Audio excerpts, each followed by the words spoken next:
Hey there, everybody. Welcome to Comic Book Curation. I'm Polly and mightily sedated, but it's not drug abuse when you have a prescription. And joining me, as always, is Inquisitor. Quiz, you just got here. How you doing? I'm doing okay. How is doing everyone? all right. How's this the evening? wealthy inheritance? I wish that were the case. I really do. So you're just like forgetful. No, I had some other things I had to do real quick, and I was trying to finish them up so I could be here. Hey, man. Hey, okay, we're starting earlier than we normally do. We'll get back to that in just a second, because rounding out our triumvirate of awesome is Jack from Bad Comic Reviews. Jack, how are you doing? I'm doing okay. I'm doing all right. How How's you your doing, COVID Polly? cough? I still have that sinus cough, and that makes it a lot easier to get through lines at the grocery store because people will get out of your way. I've had trouble getting through lines, but it's because my nose is plugged. Anyway. Just wipe your snot on someone and be like, there you go. Oh, Sinatra's here. What do you know? Hey, Sinatra. I also absolutely love your big old chat goes here. Well, I was just about to tell you. I updated. Well, I put that there on purpose. I can't get fucking chat to capture. Oh, okay. Yeah, and my solution is when all else fails, be a smartass. So, yeah. Use your imagination. Chat's supposed to be there. Yeah. Works for me. At least they record chat now, you know. But when I inevitably delete all of, the hard R's that you're going to be dropping out throughout this stream, it's going to, cause the chat to go away. Hey, man, hard R, I still maintain, is an excellent name for a band. So, yeah, I don't know what's going on. I just updated OBS like 45 minutes ago. When I launched it, it said that there's a new update available, and it looked like there was all sorts of cool stuff listed in the updates list. And I was like, I want that. But now I can't capture chat. And I tried recapturing it, and I tried clearing the cache, and I tried all sorts of other things. So I don't know. I'm going to ask Sinatra in DMs later. He's the OBS master that I know of. So we'll see what goes on. Yeah. In any case, yeah, I'm prettily sedated. So it's gonna be a Joe Biden / Jeb Bush low energy kind of situation. Please clap. Please clap. We immediately both went to the same joke. You know what's more memorable to me than please clap is the fucking guacamole bowls. I can't believe the guy for his campaign tried to raise money by selling guac bowls. It seems kind of racist sounding. Guac? No, because he's from Texas, and there's a lot of illegals around there. So was he selling guacamole bowls, or is that some sort of code for like captured immigrants? Well, doesn't compute to me, but far be it for me to stand in the way of.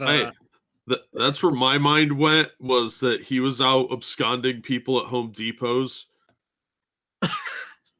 Like, he had a big butterfly net. I don't know why that connected that way. It just did. Just go with it, okay? It's funny. I love that stereotype, and I didn't believe it until I moved to Chicago, and then I saw that exact thing, that exact stereotype. Is there actually a band called Betty White Titfuck? Really? I don't know. Maybe Delthor's fucking with me. That's horrifying. Too drugged to know the difference. I could believe it. That sounds so strange. Yeah, I could. Angela asks if I'm doing better. Well, I'm not doing worse. So I call that better. And this whole thing about, you need to fucking quarantine because of the COVID. I'm such a hipster, man. I was doing it long before it was cool. Separate myself from society, living my own life, doing my own thing. Oh, yeah. I got this on lockdown. MGTOW. No, I still talk to women. I just lied to one. Oh. Speaking of which. Oh. She bought it. Okay, anyway. I was just SMS texting. So where do we want to start, gentlemen? So I have a bunch of week-old stories that haven't gotten old yet. I mean, remember we were supposed to stream last week and then we didn't because why? OBS wasn't working. That's right. And it's not working this week, even with a fucking update. My God. Well, we were just talking about the Corona-chan. This your article. It's like totally off center. Oh, I know why it's off center. Because I'm supposed to drag you bastards over so you can watch in real time. I forgot about that.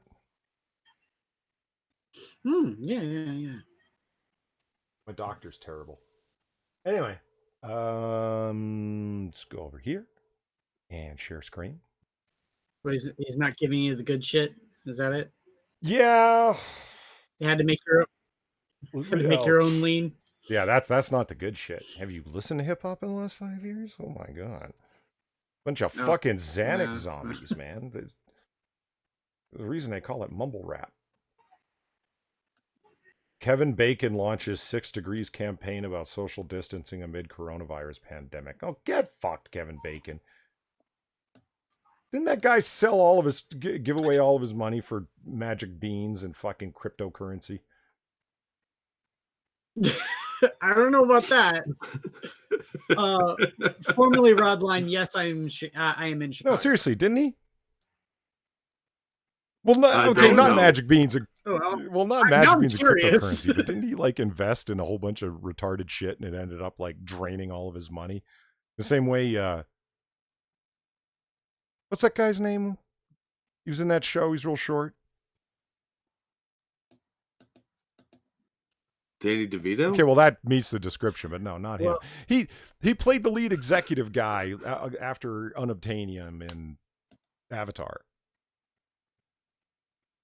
Oh, I know who you're talking about. He's got a weird name. To his credit, he's got a very Italian name, and he didn't Anglicanize it. To his credit, that's right. Giovanni Ribisi. Great actor, but he's also a moron IRL because he's a fucking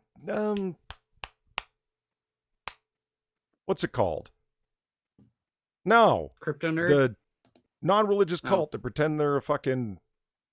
They're the ones. Scientologist. Yeah, he's a Scientologist, and he gave all his money to them because he's a fucking moron. Yeah. I'm pretty sure you have to be a Scientologist to get a job in Hollywood at this point. So, okay. Kara Sedgwick and Kevin Bacon were 2 of the multimillionaires who fell victim to one of the biggest Ponzi schemes of all time. Bernie Madoff's scheme conned investors out of billions, and Sedgwick and Bacon were scammed out of an estimated $100 million. Many victims thought their fortunes were lost forever, but after Madoff's high-profile trial, the couple reclaimed some of the money while Madoff was sentenced to 150 years behind bars. Well, that's a life lesson. If it sounds too good to be true, it probably is. Don't put all your money. You run into Kevin Bacon. Don't be trying to play 6 Degrees with him. Sell him some magic beans that you have at home. He'll take them. They'll build a stock that'll take you up to the clouds. There's giants there where there's a golden goose. Come on, Kevin, you want it, don't you? Sure do. I'm feeling footloose. Well, I mean, he is married to Kara Sedgwick, and she is wrinkling up real bad. Maybe he thought there'd be some like bonus plastic surgery for free included in the deal. Who's Kara Sedgwick? Did you ever see that show, The Closer? No, I like good TV. Oh, okay. She was in a movie called The Woodsman with Kevin Bacon. I'm sure you've seen her. Hold on, I'll pull up her IMDb. The Snow White remake with Kristen Stewart? No.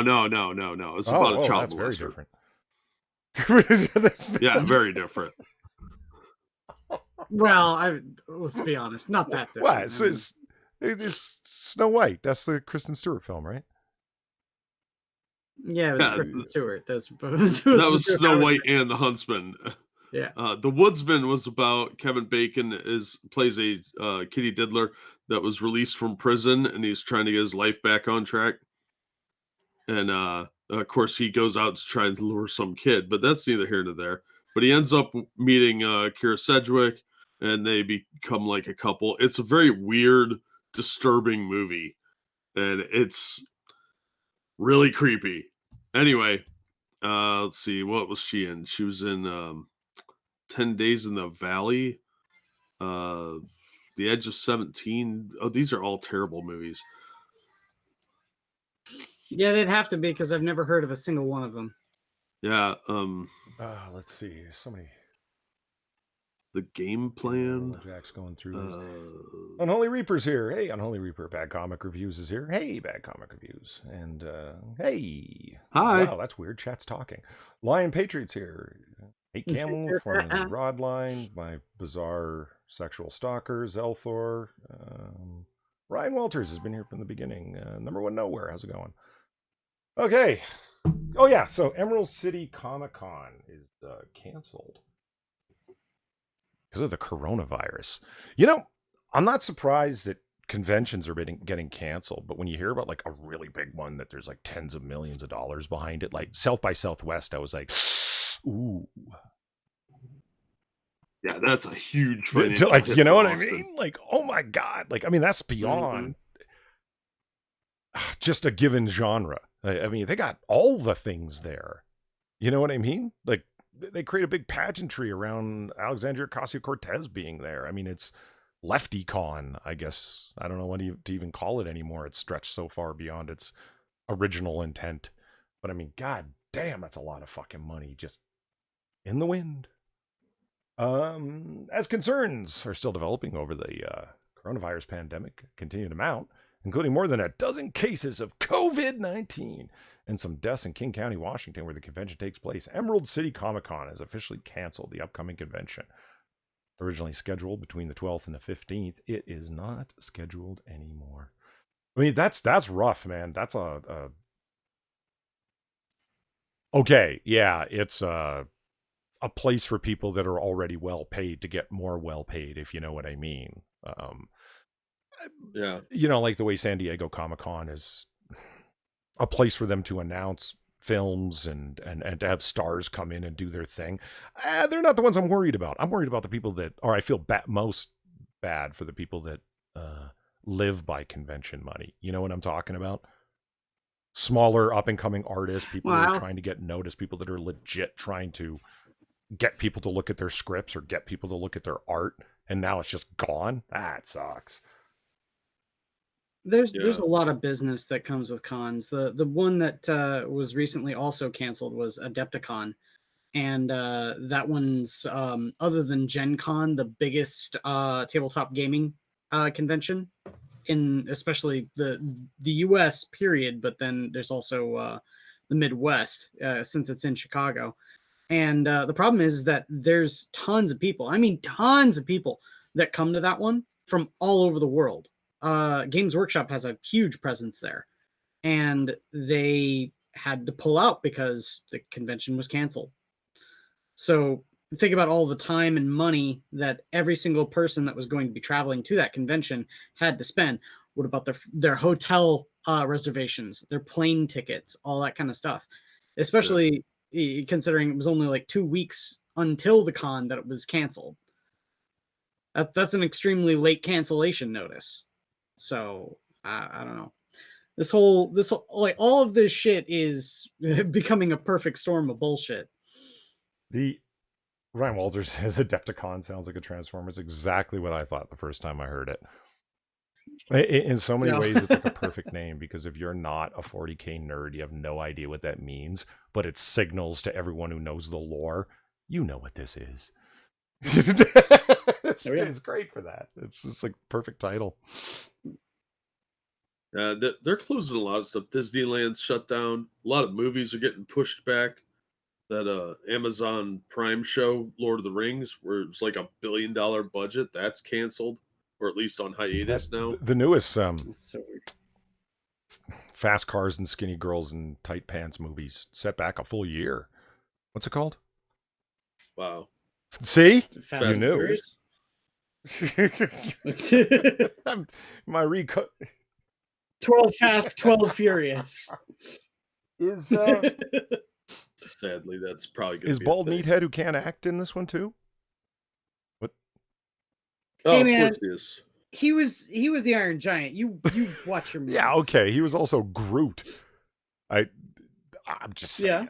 I mean, that was a brilliant performance, because he got paid an actual amount of money to say like 3 lines.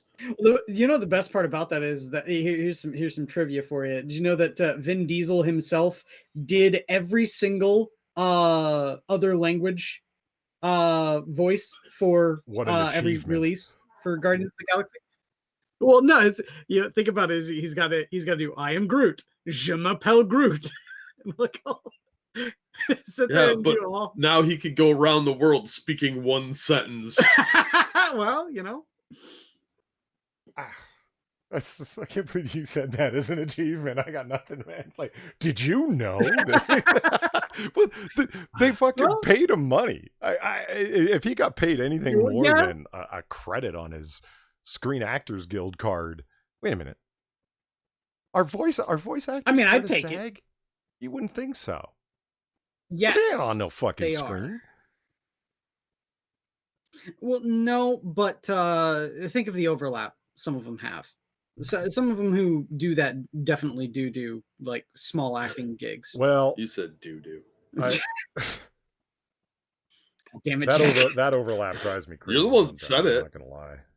There's some that overlap drives me crazy sometimes. People that are not qualified voice actors. It's like, you know, people that are screen actors that built up a name and they are going to promote an animated feature or some kind of voice work that they're doing based upon a screen actor's name. That kind of annoys me. You're gonna piss off all the anime nerds. Why? Yeah. Wait. Because you just basically said they were second-class actors. Well, they are. Well, no, it bugs me. You're a voice actor. Look at you guys. Work your whole fucking career to develop your skill. Assuming you're actually a skilled voice actor. Not talking about you, Keith David. You're the man. I mean, you know, he's of course, yeah. Yeah, but that's what I'm saying. He's a real screen actor. actor and a fantastic voice actor. Not talking about you, buddy. I'm just saying, when the hate mob comes for you, there's not much we can do. We're going to be overwhelmed. Well, no, see, okay, here's the thing, right? I'm not impugning voice acting work at all, right? Voice acting work is hard work and everything, but there's a reason why Billy Crystal was an actor that was sought after for Dulcimer in Howl's Moving Castle. Just saying. I'm just saying I can name like 2 screen actors, and that's because there was a lawsuit. What's a Doll's Castle? That's it. It was an anime. It was a Studio Ghibli anime that was brought over to the States. Billy Crystal was the English voice actor for it. Hey, it was a good film. You said that word wrong. I believe it's pronounced cartoon. Those Chinese cartoons, yes. Very likely one of my top 5 favorite moments from the whole Vic Manonia thing. When the court transcript has one of the lawyers during the first hearing saying, "Your Honor, I don't know if you know what the whole anime community is about," and the very Texan judge from Tarrant County says, "Yeah, it's about some little Japanese cartoons, right?" If I'm stating now for the record that if they're Chinese cartoons, they are Wootoons. He's not wrong, but it's just it's ouch. them Japanese cartoons. Hey, Ebony Williams is here. Hey, Ebony, how's it? There's no such thing as the Film Actors Guild. Ryan Walters and Frosted Glass, you fucking shit posters. Well, I would beg to differ. I mean, most of them are. Yeah, just saying. All right, let's talk about the thing I don't want to talk about to get it the fuck out of the way. James Bond star Daniel Craig admits Donald Trump will be a focus in the upcoming No Time to Die film. Are you sure it's not time to die? Are you sure? Cannot connect to the reCAPTCHA service. Please check your internet connection. No, I won't. It's I'm okay without pop-ups. Death to CAPTCHA, if that's what it takes. Let's see. James Bond star Daniel Craig confirmed that the upcoming No Time to Die production will include references to Donald Trump.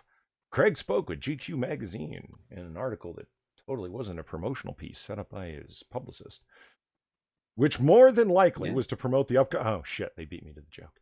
Which was more than likely to promote the upcoming Bond film before it was postponed till November. So you guys are gonna have like extremely dated references. That's great. He told them, quote, "We struggled to keep Trump out of this film." Oh, I'm sure you did. He added, "But of course, it is there. It's always there. Whether it's Trump or whether it's Brexit or whether it's Russian influence on elections or whatever." What the fuck are you fucking talking about? That just... He's talking about Trump derangement syndrome. It's always there in the background, lurking. I guess when you're a fucking Hollywood psycho, maybe. As a little side note, you see this sweater right here? You see this? It's just like kind of like, I don't know what you'd call it, British Navy sweater. Oh, the tactical sweater that's got the pads on it for your shoulder like it's holster. kind of like the one Archer wore. What do you call it? The tacta turtleneck or whatever. Yeah. I want one of these things, man. I mean, come on. Yeah. I don't know what they're called. And I'd hate to walk into some like British shop or go on. I mean, what are you going to type in on a search engine? Bond Navy tactical corduroy sweater padded thing. Chat, help me out here. What the fuck's that called? I should go ask Irate Alex. He was in the British Navy. He should know. Craig didn't stop there. He went on to comment about Brexit, shockingly, and described it as a sort of nihilism. Indeed. Yeah. There are British people working in the top of industries in the world, and at the top of those industries, we do that, and we are good at it. And somehow, we're kind of breaking all that apart. Whether that's breaking from Europe, there's this sort of nihilism, isn't there? I think I'm less medicated than this guy. What the fuck? What are you even talking about? Well, Assassin said try searching it under British Commando sweater. British Commando I found sweater? it already. Okay. You can also type in men's high neck infantry sweater. It's $90 from Duluth Trading. Okay. Well, I have made notes. Cheaper than I expected. And of all potato comes with the tactile neck. Thank you. That's this. Yeah, that's the Archer reference. I used to like Archer, and then it just... It sounds like something Inspector Gadget would say. Wait, have you ever watched Archer, Jen? No, so there are seasons that are good. Oh, okay. Oh yeah. I watched up until they did the Miami Vice knockoff. That's exactly. And then I watched that whole season, lost. and I was like, I'm pretty much done with this show. I would have watched the other seasons, but I kind of forgot, and then I got behind. And was that before or after the whole noir season? It was before. That was before. Yeah. I like the noir season one. Ideas. Why don't we just rip good. Off other things? And it's like, okay, we're going to do Miami Vice. And it's like, we've got a body cast, and it's made out of pressed cocaine. And anyway. Well, I think they kind of had to adapt. Anyway. Bond, Craig then described how he sees James Bond. Oh, this should be great. There's someone I feel that Bond represents. Someone who's there, trying to do the job, and doesn't want any fucking publicity. And this is a joke, because he drives a fucking Aston Martin and does all these ridiculous things. But these people exist. It's the ambulance service. I know it's terribly kind of romantic. But they are people who are just getting on with it and saving people's lives. What in the ever-loving fuck, man? I'm glad you're not... I've never seen an ambulance drive like he does. You know why Bond... Oh, do British ambulances have machine guns under the headlights? Why Bond drives an Aston Martin? Because he's showing up at, let's say Casino Royale, and everyone else is showing up, and he's supposed to be a high-stakes roller. You can't have him drive up on a fucking, unicycle and get off with his clown horn. Honk, honk, yeah, I'm here to play poker. Here's my $7 million. What the fuck? I mean, he's doing it to fit in with high-end shit because he's trying to bankrupt the super wealthy international terrorist financier. Well, he's going to roll in with his fucking bag of McDonald's under one arm and a fucking Coors Light. I mean... I'd watch that. Not gonna lie, Polly, I would watch those movies that you just pitched. Yeah, it's like the dude like a really good comedy. Yeah, the dude teams up with Johnny English. Oh fuck. Hey man, there's like a game to picture. play or something. Why does it look so gay? Because his pants are open and he's like got his hand by his look at the wang. I picture up don't here, know. right? Here's the original one from. Okay, look, he looks manly as fuck. He's walking out of the water, right? It's just like, I'm going out for a swim, and I want to find me a woman. I'm James Bond. Okay, right. And then down here, it's like, 1976 gay line. Like, this is. What am I missing? What am I picking up on here? I don't know. I think he's got makeup on in that second one. His eyes look weird. Tell me this doesn't look like an ad for a gay hotline. Yeah, $3.99 find a local minute. twinks in your area. The man who spent 14 years as James Bond opens up what it took out of him, battling to finish No Time to Die, and why he's walking away now. And there's a clickbait fucking thing for them to tweet out. Well, all of those things that you were just said there just feed into the homoeroticism that you were. All right. Craig then despairs how Donald Trump and Boris Johnson conduct themselves. Quote, but that's not the way the world works now. It's about humiliating others to save one's own skin, and it's cowardly. It's just fucking cowardly. Does he talk about Hillary? That's how you get suicided. Doesn't even make sense. Like, I guess you'd have to read the whole article, hoping that there'd be some context around these quotes. But I got this. No, there's no. That's my concern. It's like when I read remember, I don't know, several months back when we were doing the piece on Steve Rogers. Evans. Yeah. Evans. Remember that fucking puff piece on him, the profile? And it was just him talking about, I don't want to work with actors if they're still Trump supporters and blah, blah, blah. And it was just all over the place. We read the original article because we want to make some kind of sense of the quotes that have been cut out. And it didn't help at all to read the full article. It just raised more questions as to what the fuck. It never makes. That's the thing, man. I think that we're really missing some very important things. I love these candid questions, these loaded candid questions that these quote reporters ask these celebrities. All it is just an opportunity to regurgitate buzzwords. None of these people have any knowledge on anything. And they're sitting there going like, well, what's this movie about politically? Well, it's about Trump and we're, and Brexit. And we've got both of those things are bad because that's the Hollywood consensus. So I've got to say that they're bad. Yeah, that sounds about right. Why does anyone take any of these people seriously? Yeah, well, actors are pretty dumb people for the most part, except like James Woods and a handful of others. But like, most of them are kind of stupid, and these interviews are, junkets. They have a bunch of people cycling through, and by the end of the day, they're tired, so they're saying even dumber shit than usual.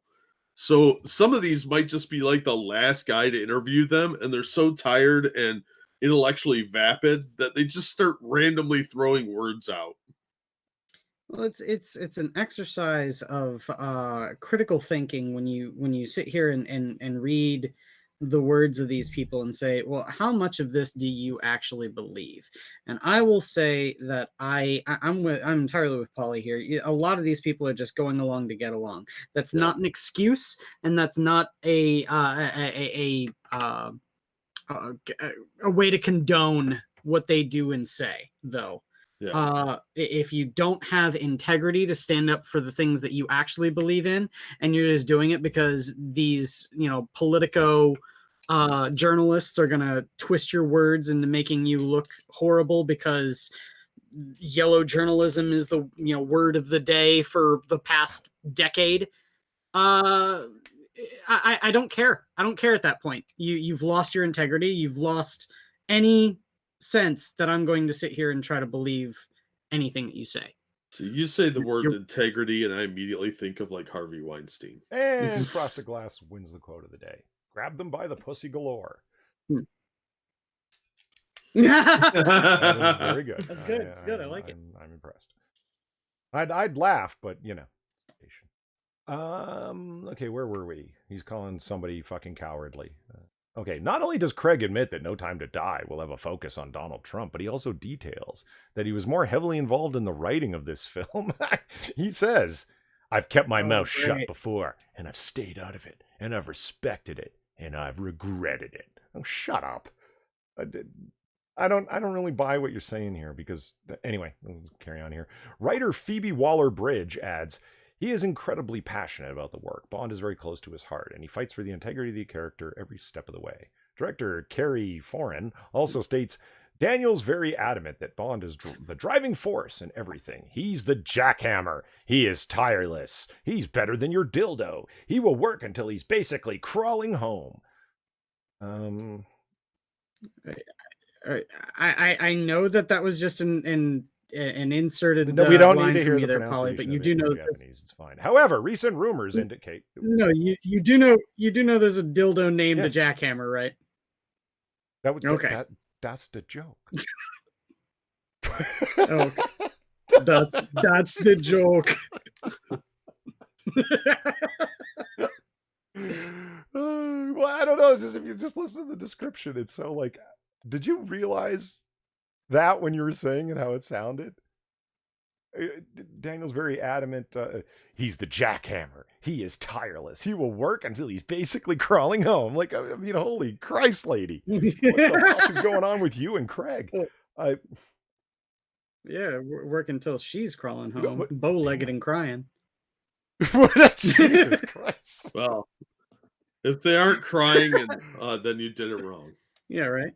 We really need to get back to this article now. The latest James Bond film, No Time to Die, has been delayed to November, with media reports indicating it is due to coronavirus. However, recent rumors indicate it could be due to rewrites, and Craig's comment regarding Trump actually did add fire to those rumors, given how, quote, woke films have fared at the box office in the past year. Either way, No Time to Die is expected to be released November 25th, 2020.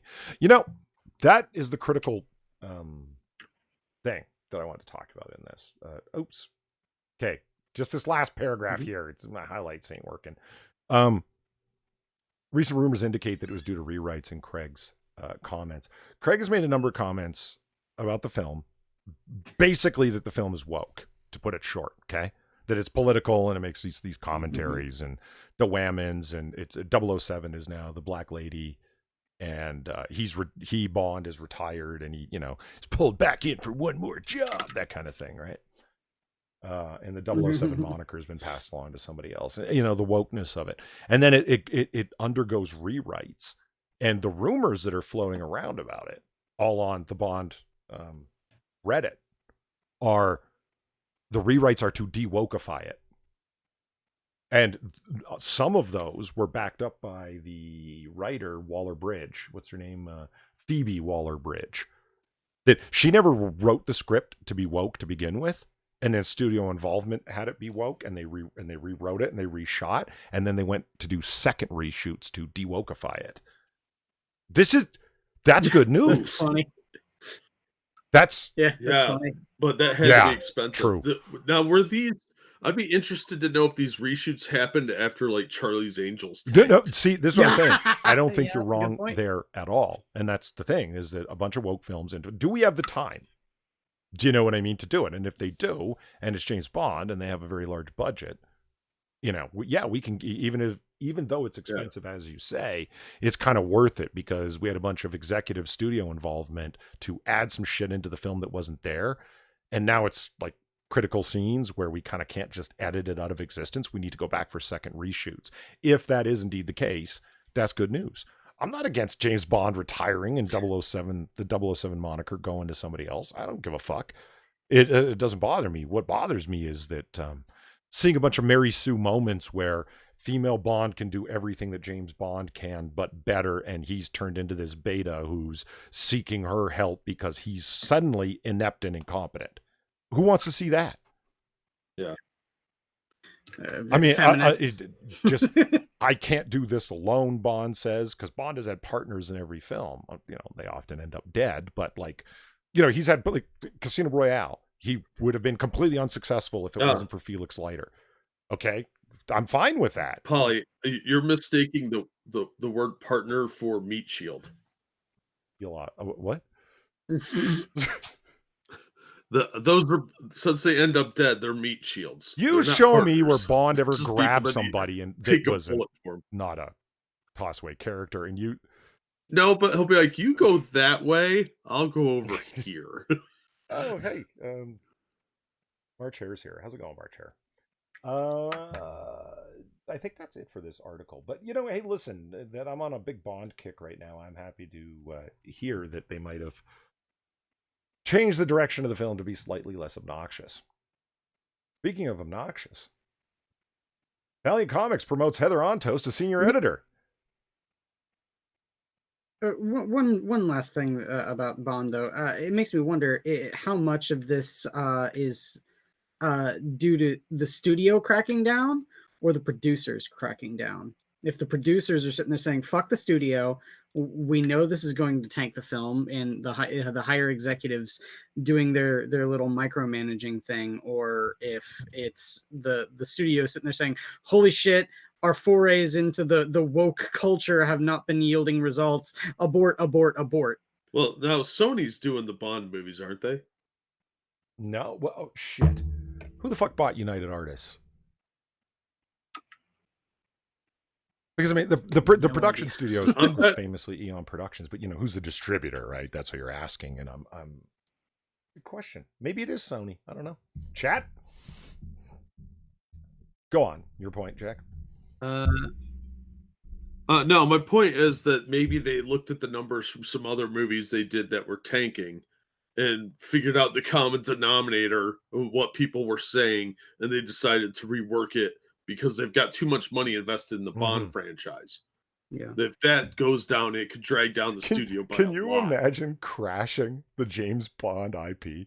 I mean, what would be worse? It'd be like crashing Star Wars or something. Star Wars? Oh, wait. Oh, that's impossible, Paulie. That's just crazy talk. Who would be stupid enough to crash a film series like Star Wars? I mean, that's a guaranteed moneymaker. Who's retarded enough to do that? Oh, Cult of Krill's there. Sony bankrolled the last few Bond films. There you go. There you go. The person who owns United Artists, though, is MGM. Okay. Maybe because, okay, again, I'm putting together my overly complicated Bond countdown video from worst to best. And so I've been watching a bunch, and United Artists, that UA symbol keeps coming up at the beginning, but maybe I'm like working off of a really old rule book, because these are like 1970s and 80s films, and I do remember United Artists got broken up and sold off. So yeah, maybe I'm working off a really old guesswork here that they're still involved as the distributors and such. For those who just came in, Dark Admiral March Hare, some other people, chat goes here.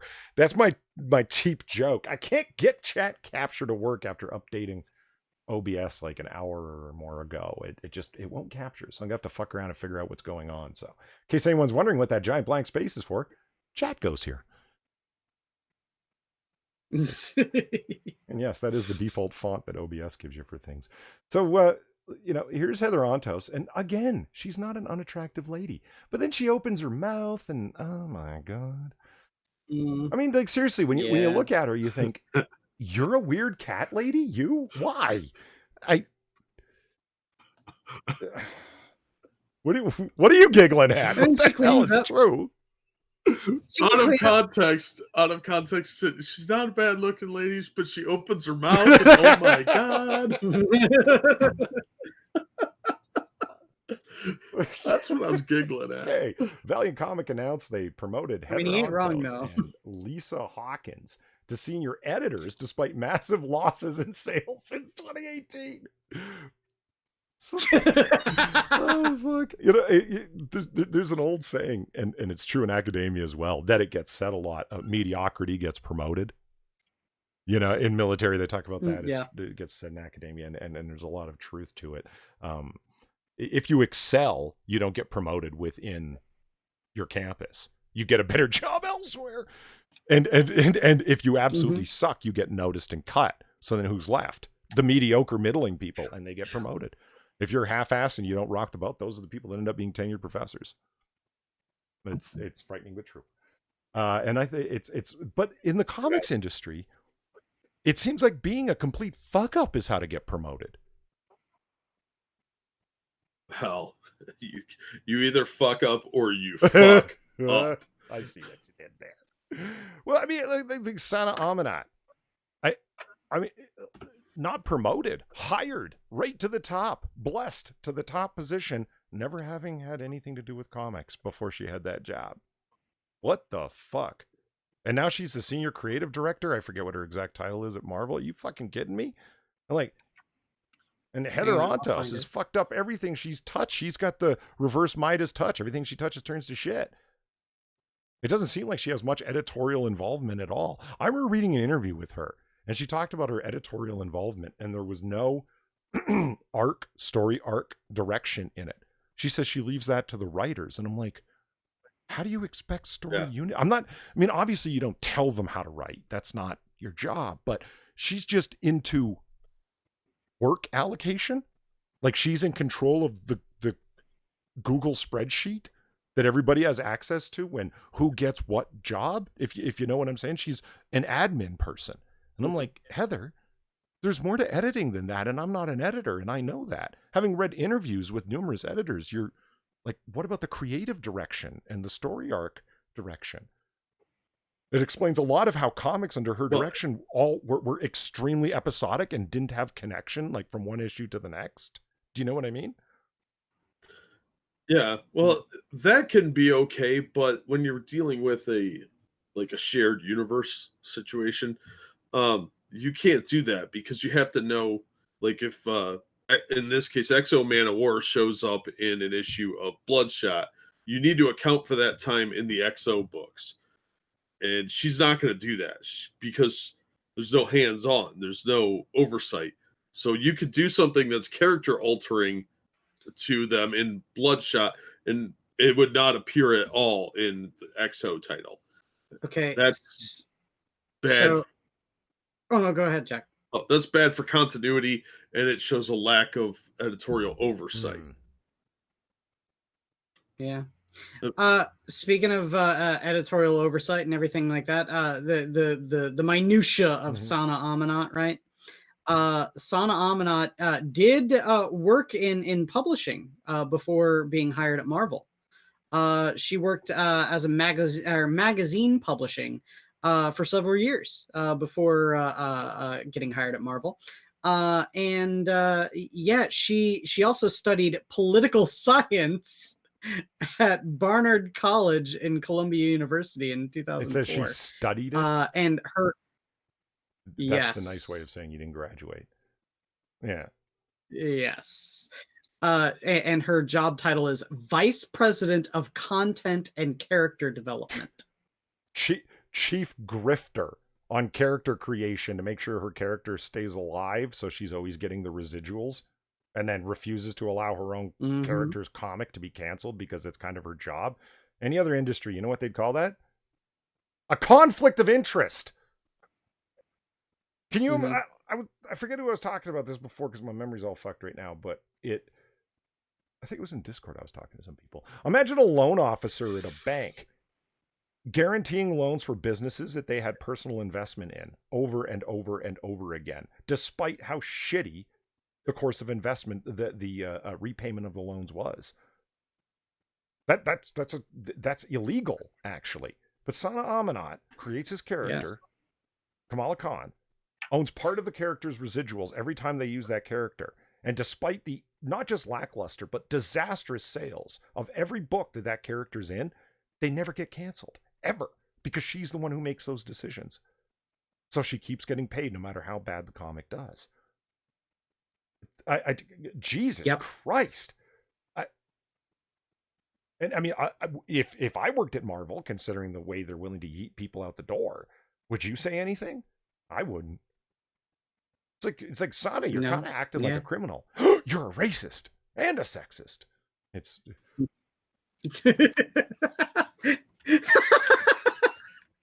you're acting like a criminal, racist, sexist. Out in the press release making the announcement, Valiant Comic details that, quote, as senior editors Heather and Lysa, with a Y because she's special, will play key Lysa. Lysa. Yes.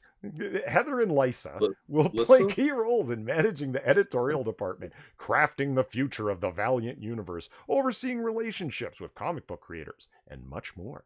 The press release adds, Lysa and Heather both have extensive and acclaimed careers in the comic book industry and have been influential in the return of many fan-favorite Valiant characters, while also establishing completely original properties that explore new areas of the Valiant universe. Wow, that was all useless corporate talk, wasn't it?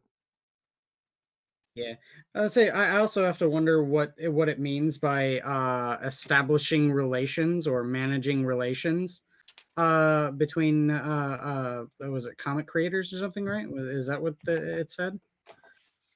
Sounds a lot like she's a paid escort in that line. I'm just gonna say, man, Zach gets crucified for his dark roast. Fuck it, man. I have no shame. Fuck Heather on toast. I don't give a shit what she thinks. Well, to be fair, I probably would fuck Heather on toast. Not because I find her particularly attractive, but because why not? It might get me a job. That's a good point. But then you need to create a character that's as cancerous as Gwenpool to be able to maintain it. And, Well, I have more integrity than that. Somebody created that character. No. It's different. Yeah. Yeah, to hit on her. See, that's the thing, is that's what Jack is immediately alluding to, and that's the reason why I say no. I'm not sacrificing that integrity to create a character that's as cancerous as Gwenpool. Well, it's a good thing my integrity stops when panties drops.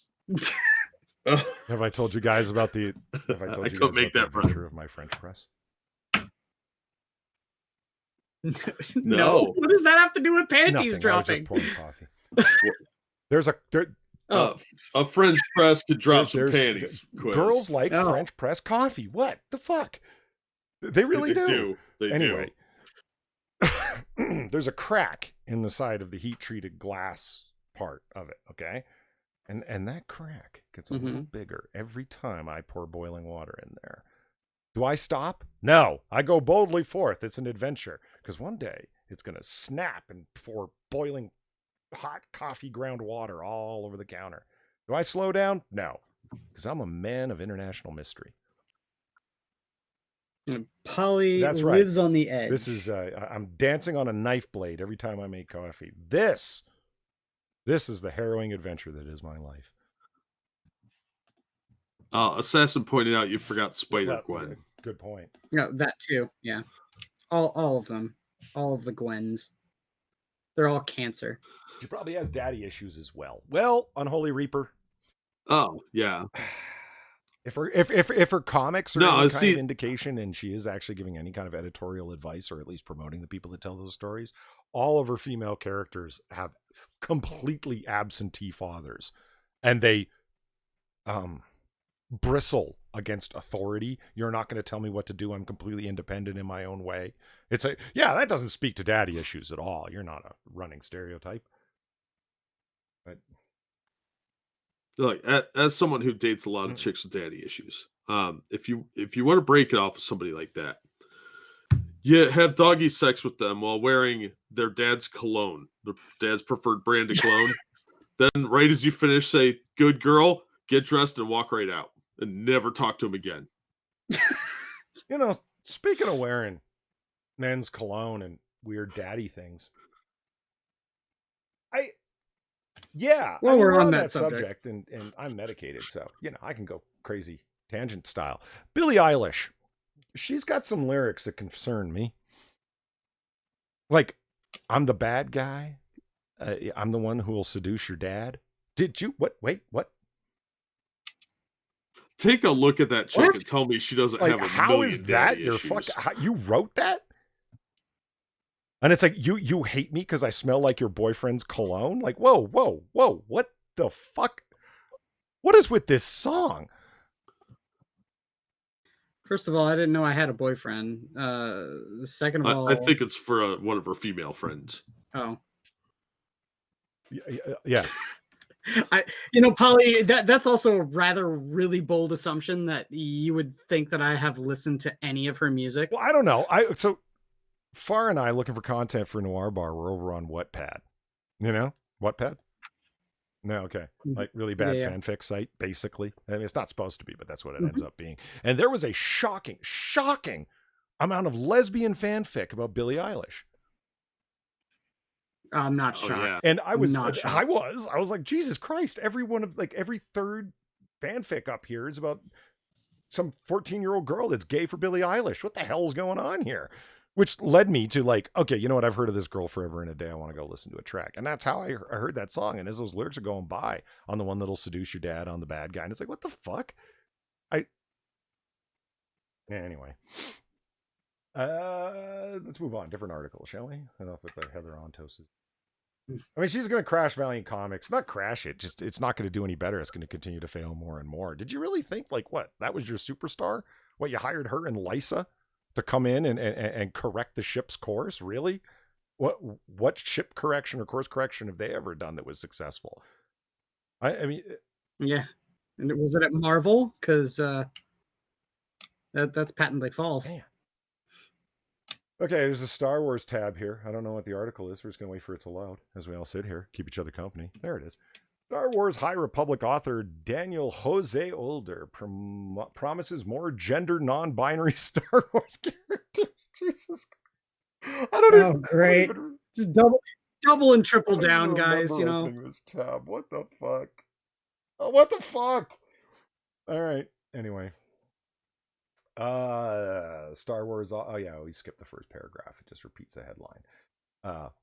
Older took to Twitter to. Oh, he took to Twitter. What a rare bold move. Man. Who does that? Jesus Christ. I hate the phrasing that news entertainers and journalists use. And don't get me wrong, I love you bounding into comics, but you should stop following trends. Because somebody says something, they're not breaking their silence. You know, the phrasing, you know what I mean? So-and-so finally calls out. You mean says some trash regarding? Anyway. I'm yes. Trash too. That's what we call unsolicited opinions. No, not on Israel Quiz. It's just... well, speaking of comics, you know. Older took to Twitter to write, "Let me say this to international publishers.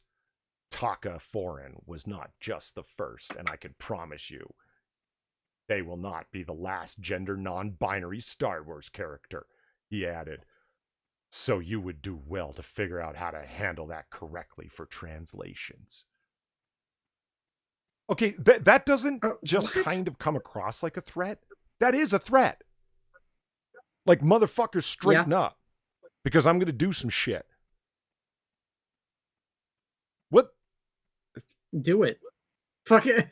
That's what I'm waiting for. Is some of these guys, like when they're issuing these ridiculous threats, I'm just be like, I want to see someone just sit there and say, "Do it." You're threatening me, like saying I better be ready for it. What's gonna happen if I'm not ready for it, or if I don't like it? I'm not gonna buy your book, and guess what? Your sales are gonna tank. Oh wait, they already are. Your name is Daniel Jose Older. I don't know if you can speak Espanol, but I'm just going to run and assume that you can, just for the sake of this point. Let me say this: international publishers, i.e. people that are going to have to translate it into other languages. This given character I create is not the first, and I promise you won't be the last gender non-binary. Meaning, you better figure out a non-binary word, whether or not your language has it, right? Well, Espanol is turning, everything into male and female in a very large way. And Latinx isn't a sensical word. Like, what? I don't know what the fuck kind of point you're making here. Like, you're causing a linguistic war with translators, and they're not really trying to do any harm. I mean, did someone argue with them? It's like, in the French version, Barou Daranach, Taka was masculinized against the translator's will.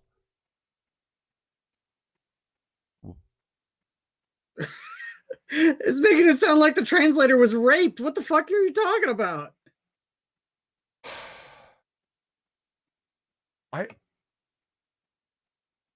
This is ridiculous. It's so over dramatic. What the fuck are you doing? How dare you make this character that I made non-binary male, because the French language is very gendered in the way that it and right, for stuff. Yep. It's kind of not their fault. Well, you better figure it out, international publishers. Daniel Jose Older said so, and I got a blue check mark. Check yourself. Before you riggedy wreck yourself. Only the freshest references here at Comic Book Curation. Taka Foreign was a character introduced in Older's Last Shot novel. Yamura worked with Leia Organa as an agent of the New Republic. The character was part of a crew alongside Han Solo and Lando Calrissian, who were attempting to thwart Friesen Gore's takeover of the galaxy. Older's promise shouldn't come as a surprise, especially because there's been many eunuchs, of which he is one, in the Star Wars universe. Star Wars made it very clear that they were focusing on diversity and representation in their new High Republic publishing initiative. Eunuchs abound. It's just not in the comics, though. So I take it this is the female, and this is the person that was horribly masculinized. All right. I mean, I don't know. Whatever, dude. Seems like something to get angry over.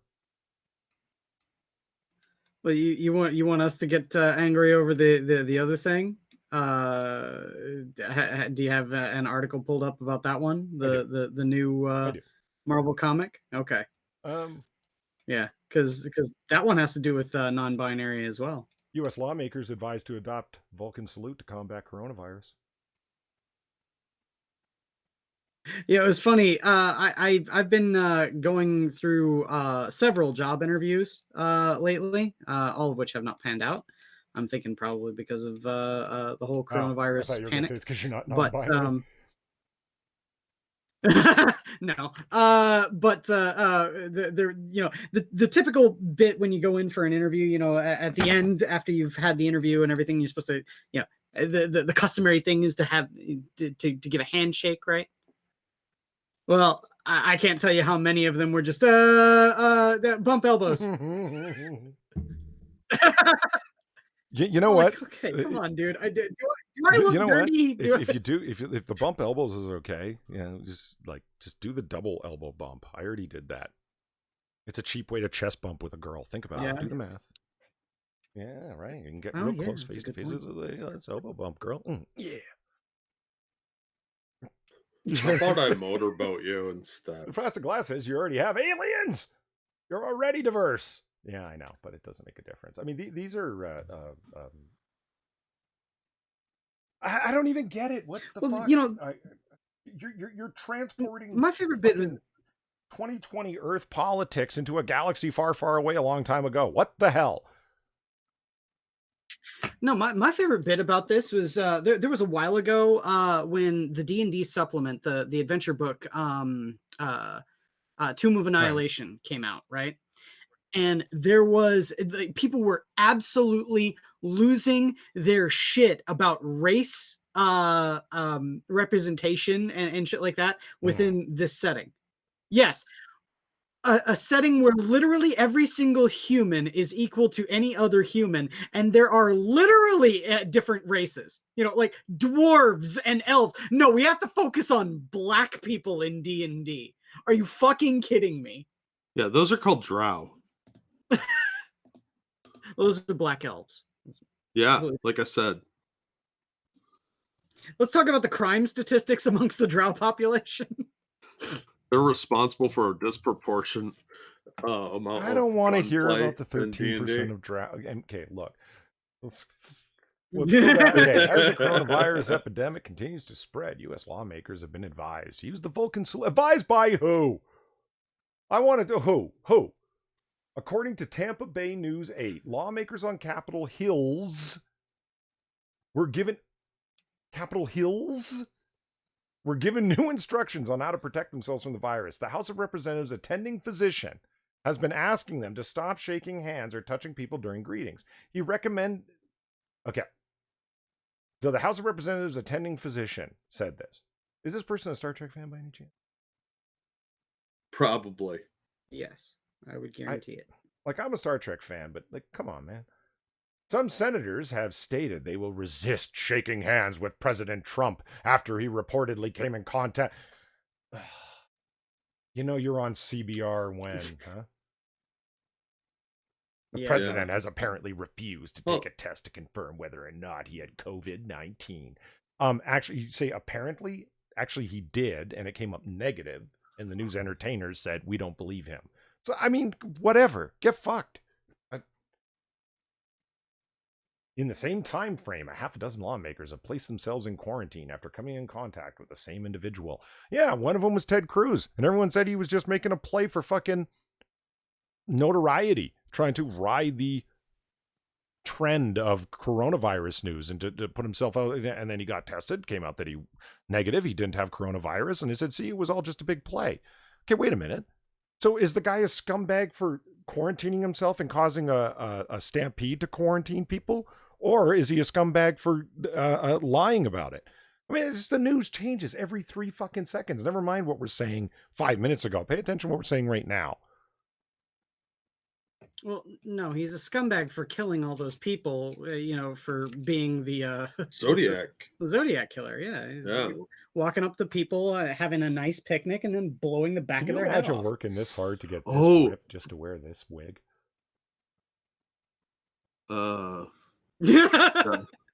Yes. I don't know. There was an Asian girl on the screen. Frosted brings up a good point. Despite being only 13% of Middle Earth, elves are responsible for 100% of rings of power. I think that is very telling. It's a hate fact. Don't get me wrong. They are also responsible for the orcs, remember? Yeah, that's very true. I just find it suspicious that not far from every drow entrance is a Planned Parenthood. Well, I don't get that, nor do I want to. Yeah, moving on. Yeah, no, you don't. they just eat the leftovers. Oh, Jesus. Okay, back to the article. Now, don't we already have salutes that don't involve that, like the namaste and bowing, like the Japanese do, because they don't want to touch your fucking hand? Yeah, well, I got nothing. It's CBR. It's we can connect this to Donald Trump. Let's write the article. I mean, seriously, go on CBR.com and just type in TRUMP, enter. It's shocking how many articles about everything they managed to bring around to Donald Trump. But wait, Polly, was it in? No, it wasn't actually. I know. Oh, damn. It should have been though. Okay, I want to complain about this. Yes. I know, surprising, but Star Trek Picard showrunner Michael Chabon believes it's impossible to recreate the next generation. Star Trek needs to evolve into total shit. Now, well, anyway, Chabon's comments come after the latest Star Trek Picard episode, where he detailed that he's sympathetic with fan criticism. He's sympathetic with it? I mean, to it. Or sympathetic for it. He's with it. How do you do, fellow kids? Again, I love you, Bounding into Comics. I do. But Jesus Christ, you guys need some proofreaders. I really do. Bounding into Comics is great. But you guys need some proof fucking readers. Shit. Is it Trent? No, it's Jorge. I keep assuming his name Jorge Arenas, because sometimes that actually is George when it's spelt like that. Yeah. Yes, sometimes there's no telling, but based on the last name, I go with Jorge. And because it's Bounding into Comics, I like to get their names right because these guys rock.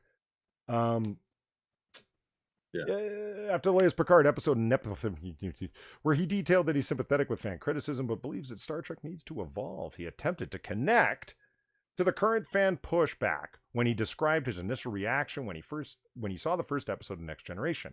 Speaking with, I remember reading this article. Yeah, and I've definitely got reason to bitch. Okay.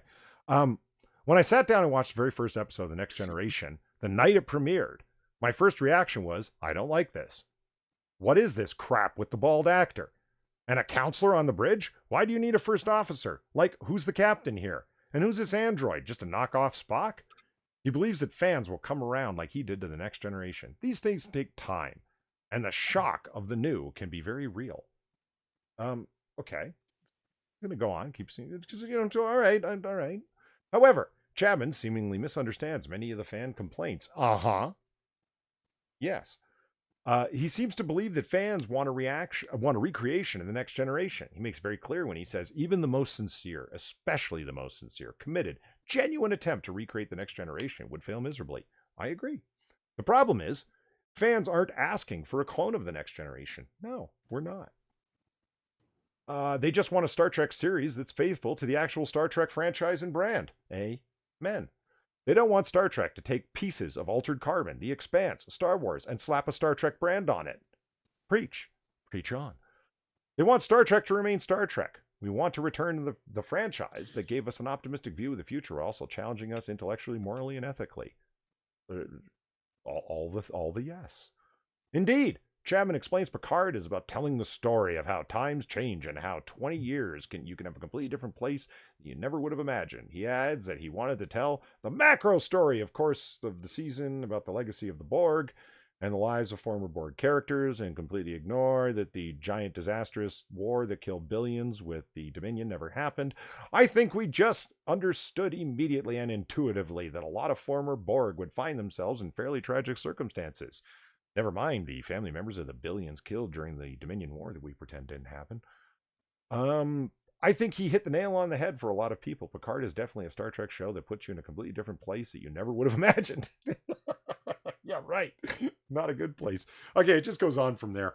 I mean, I don't know. That article Jorge kind of summed up my thoughts on it. It's like, I want to do something new. And not based on the old thing and recreate the old thing. Using some of the original characters, creating new ones all in the same shared universe. And somehow, because you're doing something new, it automatically makes it brave and bold. That's not true. No. Well, it's not even close to being true. And then when people don't like it, you say you just don't like it because it's not the thing you originally liked. That's fucking cop-out. It's extreme cop-out, yes. I'm with Cult of Krill. People that made this show never watched Star Trek. Yeah, I don't really think they did either. There's a fundamental disconnect about what Star Trek is actually about and what apparently the show is about.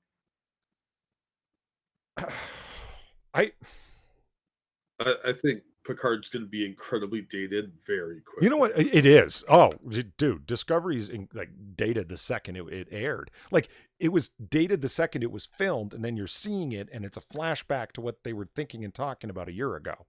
Do you know what I mean? Like, it's that bad. Yep. And you know what kills me? I mean, you got like bitter old Jack over here with his comparisons of Captain Hepburn and so forth. But, he still recognizes that it's Star Trek. It's still Star Trek. It's just not Trek that he likes very much. But it's still very much in the vein of Trek, despite check out tang and all that. It's done. It's not done that way. All right, I did forget the little man. He's very much not a fan of Captain Catherine Janeway, but I don't think anybody can argue that it's still very much in the vein of Trek. They just went in a bad direction. Deep Space Nine. Right? It's an optimistic view of the future. Oh man, the Dominion War got fucking rough. The last 3-4 seasons of it, it's like people from the Federation dealing with a bunch of non-Federation people. The Ferengi who don't hold those Federation values, and the Klingons turning against the Federation in the end of their... the point being is that DS9 doesn't run in the same storyline, but it's still very much Trek. Why? Because it has the human characters still very much of their culture and now interacting with people. What I don't get is like when you watch Picard, I mean, people keep bringing up the optimism of Gene Roddenberry's vision. It's more like Jean-Luc Picard. They've taken this character and he's completely dismayed with the entire. It's Federation bashing, in the same way that a bunch of Hollywood elites love writing America bashing. It's like. Do you see what I mean? It's like they're transferring over their personal politics, going. It's like, oh, it's a large organization that it's a super state, like, which is really what the Federation is. It's kind of like a super republic kind of thing, interplanetary republic, and it's bad. It's inherently bad because it does all of these colonialist things and it forces people to blah blah blah blah. And it's like, Jesus, what are you talking about? Let me take a guess. Are you lambasting yourself enough when you write this shit? And it's so telltale when you interview Patrick Stewart about his new show, and he spends the whole time talking about how bad Brexit is. Like, yeah, it's to them everything is an allegory. So the Federation represents the Western civilizations. So of course those are evil. So obviously they have to fight against that. That's all this is they're weird political delusions transferred onto something that normal people like so that they can get the message out. It's like, oh, we don't want to recreate Next Generation. All right. I mean, there are controversial as fuck episodes of Next Generation that kind of fall by the wayside. And I'm not trying to turn this into a Trek stream. I'm just making the point that Trek can be handled like Trek, and you can handle hot button issues like, oh, I don't know, terrorism. And it's done very effectively in what, season 3? What's the name of that episode where they go to the planet where the terrorist leader Finn kidnaps Dr. Crusher, and then eventually Captain Picard as well. It's not called the Victors. It's something along those lines. But the point is that they very much look at it from the terrorist perspective. And they have the terrorist leader actually compare himself to George Washington. And he says, you're from the American continent, aren't you, Dr. Crusher? And she goes, yeah, North America. He goes, I've read your history books. This is a fight for independence, and I'm no different than George Washington. Just Washington was a military general, not a terrorist. And he says the only difference between terrorists and generals is the difference between winners and losers. You want to talk about a hot, spicy statement. But they battle it out. The ethics of it go back and forth. Picard questions him, calls him, says, you accuse me of cowardice while you plant bombs in shadows? Like, I mean, it's just, it's vicious. It's back and forth. It goes all over the place, and they never attempt to speak down to the audience. They speak in a very high-minded way, and they never give you the answer. They just sort of leave you with the problem. It's Trek at its finest. I mean, you don't want to go back to that? Yeah, I can tell by watching Discovery and Picard. You want to preach and run allegory of how the West is bad. We're bad. Fuck off. Yeah. Again, with it's, I'll stop repeating this when it stops become prescient. All right. It gets butts in seats for us to push the social justice. Yeah, but they end up destroying it. They don't care about the legacy of it. It's all in the now. There's no sense of legacy for them. There's never been a single thought to the legacy or to the respect for the people that came before in anything that they do. They don't. There never is, because they don't care about it. All it is again getting butts in seats to push social justice. Yeah. That's all these idiots think of. Yeah. And again, I'll stop saying it when it stops to become prescient. Yeah, because they don't believe in legacy. They believe in immediacy. Yeah. It's all about how they feel right now. There's no sense of history, and there's no sense of future. It's all present. It's very impulsive. It's very id. Rough City Podcast asks, is that the episode where Riker leans all sexy? No, that's the series where he leans all sexy. Because he does it in every episode. Assassin the Gray says General Washington did not attack civilians. Exactly. That's the hypocrisy of that guy's argument. He clearly doesn't understand the history. He was just attempting to justify and ennoble his cause. They blew up a shuttle full of school children. And the bomb was planted by a school child. I mean, that's the level that their terror war has gotten to. It's been taken that far, and he's attempting to justify himself, and the repressive government is attempting to justify their actions. Again, there are no good guys in that story, not really, and that's the beauty of it. There's no preaching in it. You watch that episode and you're like, so what the hell am I supposed to take away from this? You're not. You're supposed to be challenged. That's Trek at its finest. Anyway, what are the X-Men up to? Well, the X-Men would support Donald Trump in 2020. Here's why. Is there a bunch of white nationalists? That's exactly what they argue, yeah. I win. The X-Men recent nationalist policies for the island of Krakoa has startling parallels to the policies of the current U.S. president. Jesus Christ. God. Is this one? Please tell me No, this it's one's not. an exclusive. But it is in their TLDR list, which I fervently disagree with. Look how fucking long this is. It just so. Well, yeah, no, too long. I'm not going to read this. I mean, here's the actual TLDR of this article they claim is a TLDR, okay? Here's thing that happened in Hickman's comic, the new X-Men general story runs, right? Here's some stuff that the X-Men are up to. Here's how it compares to a misunderstood and bastardized version of a Donald Trump policy IRL. They're the same. That's it. He doesn't like Hickman's run. They at CBR promoted the shit out of it when it was popular. Now that it's become unpopular, these trend whores are like, oh, well, how can I write about Donald Trump? I know. You know, it's Jesus fuck. White nationalism. Yeah. And it is odd. And I mean, the tact, the direction that Hickman took with the characters, I don't.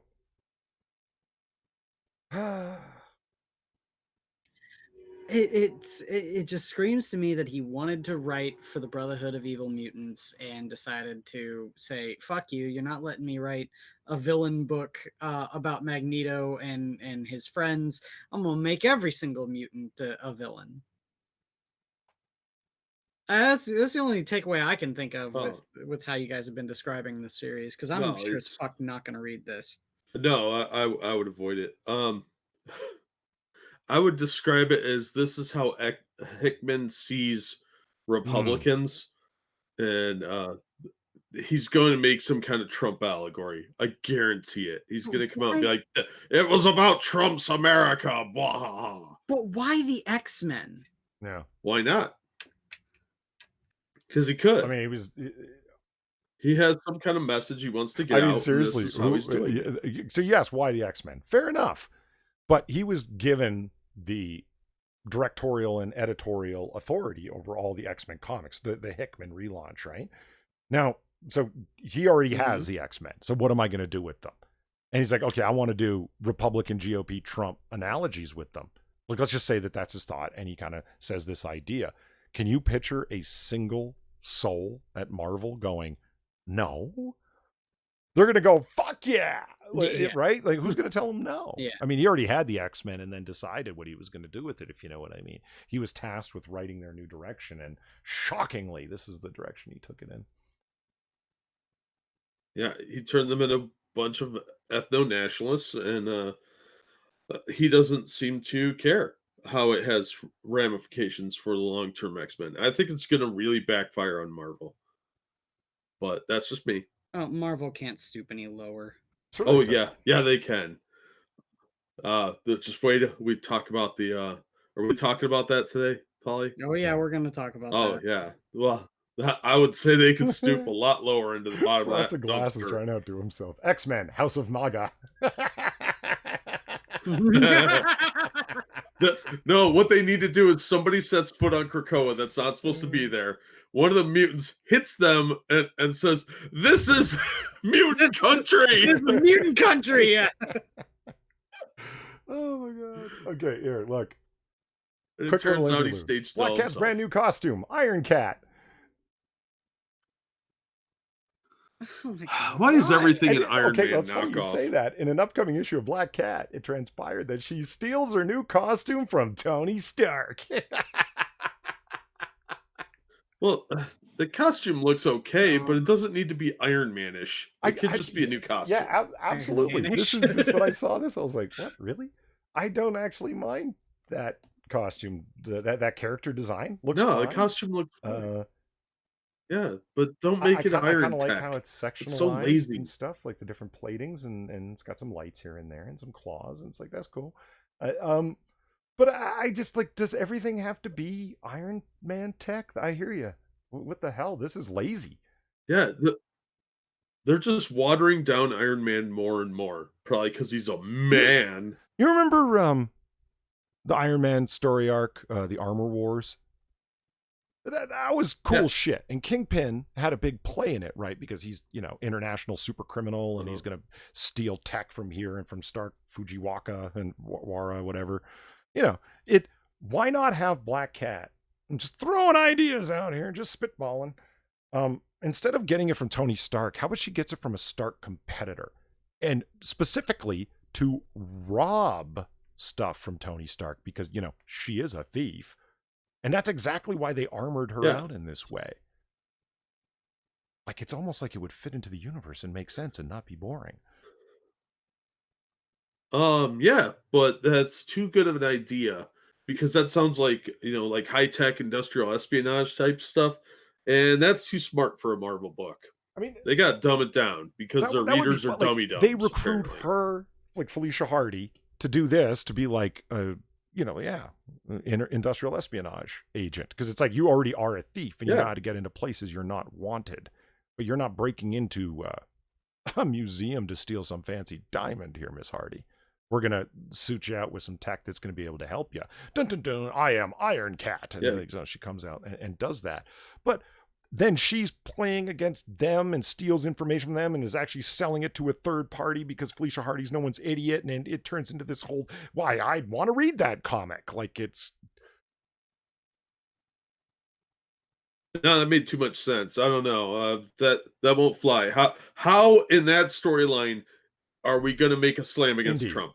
Indeed. Really, Polly? And we got to introduce some gays. And maybe a body positive sidekick. Body positivity. I mean, the bar's sunk so low, because I'm like looking at it and I'm like, wow, they made her look like a woman, a sexy, attractive, athletic woman. I guess I should be happy. That's how low the bar is. They didn't make her have a big bulging beer gunt, and I'm happy. Like, what the hell? Well, just wait, because if this is going to be coming out, then I can't wait to hear your thoughts on the new comic. Yeah, well. And we're getting closer. We're getting closer. That's what the people want. Okay. Our audience is definitely waiting for this two articles. 2 more articles go. This is the second last one, and then we'll do the nightmare I don't want to address, and then pitches. All right. So this guy on the left is an asshole, and you'll see what I mean as we move on. Avengers Assemble. And the Librarian's producer, Jeffrey Thorne, describes the Republican Party as, quote, death profiteers. Avengers Assemble... That sounds like an awesome metal band. Death profiteers. But spelled like prophet, like the Muhammad prophet. Yeah, absolutely. Pete says, dude, really? She is a thief? So she's just like Catwoman? Yeah, Felicia Hardy is a really bad ripoff of Catwoman. That's everybody since the 70s. It's been known. So Catwoman does not have powers. She's just really good and athletic and skilled, right? And then Black Cat was so close to Catwoman that she was in love with Spider-Man, with Peter Parker, and wanted to be his partner, but realized that she really, running along rooftops, being athletic wasn't good enough. Being a cat burglar wasn't good enough. So she went to underground criminals to genetically mutate her to have powers. And so she does. She had very, very latent, small-time mutant powers of being, of bad luck, to warp probability in her favor. And they genetically mutated her to bring those very, very latent skills to the fore, or latent abilities to the fore. So she's Black Cat, and she magnifies people's bad luck. So you'll be running at her, and then all of a sudden, like, to attack her, and then the floor will give out underneath you. It's a probability manipulation thing. Yeah, which is why I wonder why they never had her cross paths with Domino. It's funny you say that. When I was talking about this, you know how much Rule 34 there is between those two? Oh, yeah. Because bad luck and good luck, right? Like, it just...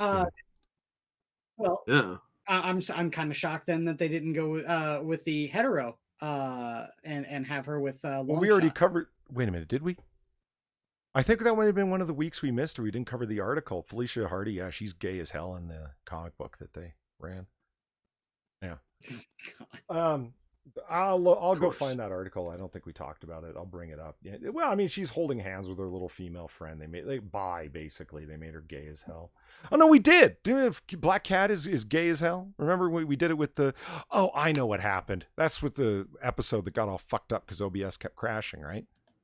Yeah, we did. Wolverine is gay as fuck, and there was a Felicia Hardy's gay as hell article, and we never got to it because of the crash. So, I'll go into my favorites and find the article. Anyway. Thorne, who also starred in The Heat of the Night as Officer Wilson Sweet and wrote Marvel Comics Mosaic and Solo, responded to a tweet from Fantastic Four writer Dan Slott. Slott took to Twitter to compose a more tame version of his previous tweet where he told Trump supporters, "Fuck you." Right? In his newest tweet, Slott writes, quote, "This administration is not on top of this emergency. They've ignored and contradicted their own experts. People are dying. And Trump went golfing at his resort again and profit off of it. These aren't opinions. They're facts. Who in good faith could support this man in November?" Okay. All right. I mean, you've been on Twitter for a long time, Dan Slott. When 1,000 people had died of the swine flu and Barack Obama still hadn't adjusted international travel restrictions, were you angry then? You weren't angry then, were you? Were you? Well, it was racist then. Now he's just doing it wrong. Just like people that didn't really have political opinions for the longest time are weighing in on politics, and Twitter, has you bring out your worst self, man, and they're playing, man. In response to the newest tweet from Slott, Thorne added his questions about who would support Donald Trump in November. He wrote, "White supremacists." He then added, "Sexual predators and their sympathizers." And next was, "Death profiteers." So basically, the Republican Party. Okay, Death Profiteers, also a cool band name. We already said that. We already talked about that. I know, but I just want to bring it out again because now I was thinking about what the band would look like. And you would have to have some costumes.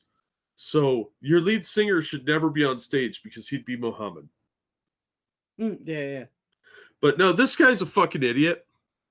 And Dan Slott looks like he smells like pee, to paraphrase Monkey. Well, I love Frosted Glasses here. I don't take a shit. I take to the restroom. Nice.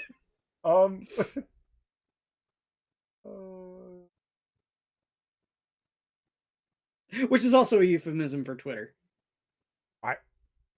Just saying, wash your hands. It works. White supremacists, sexual predators, and their sympathizers, death profiteers. So basically, the Republican Party from Jeff Thorne, or Thorne Identity. Check mark.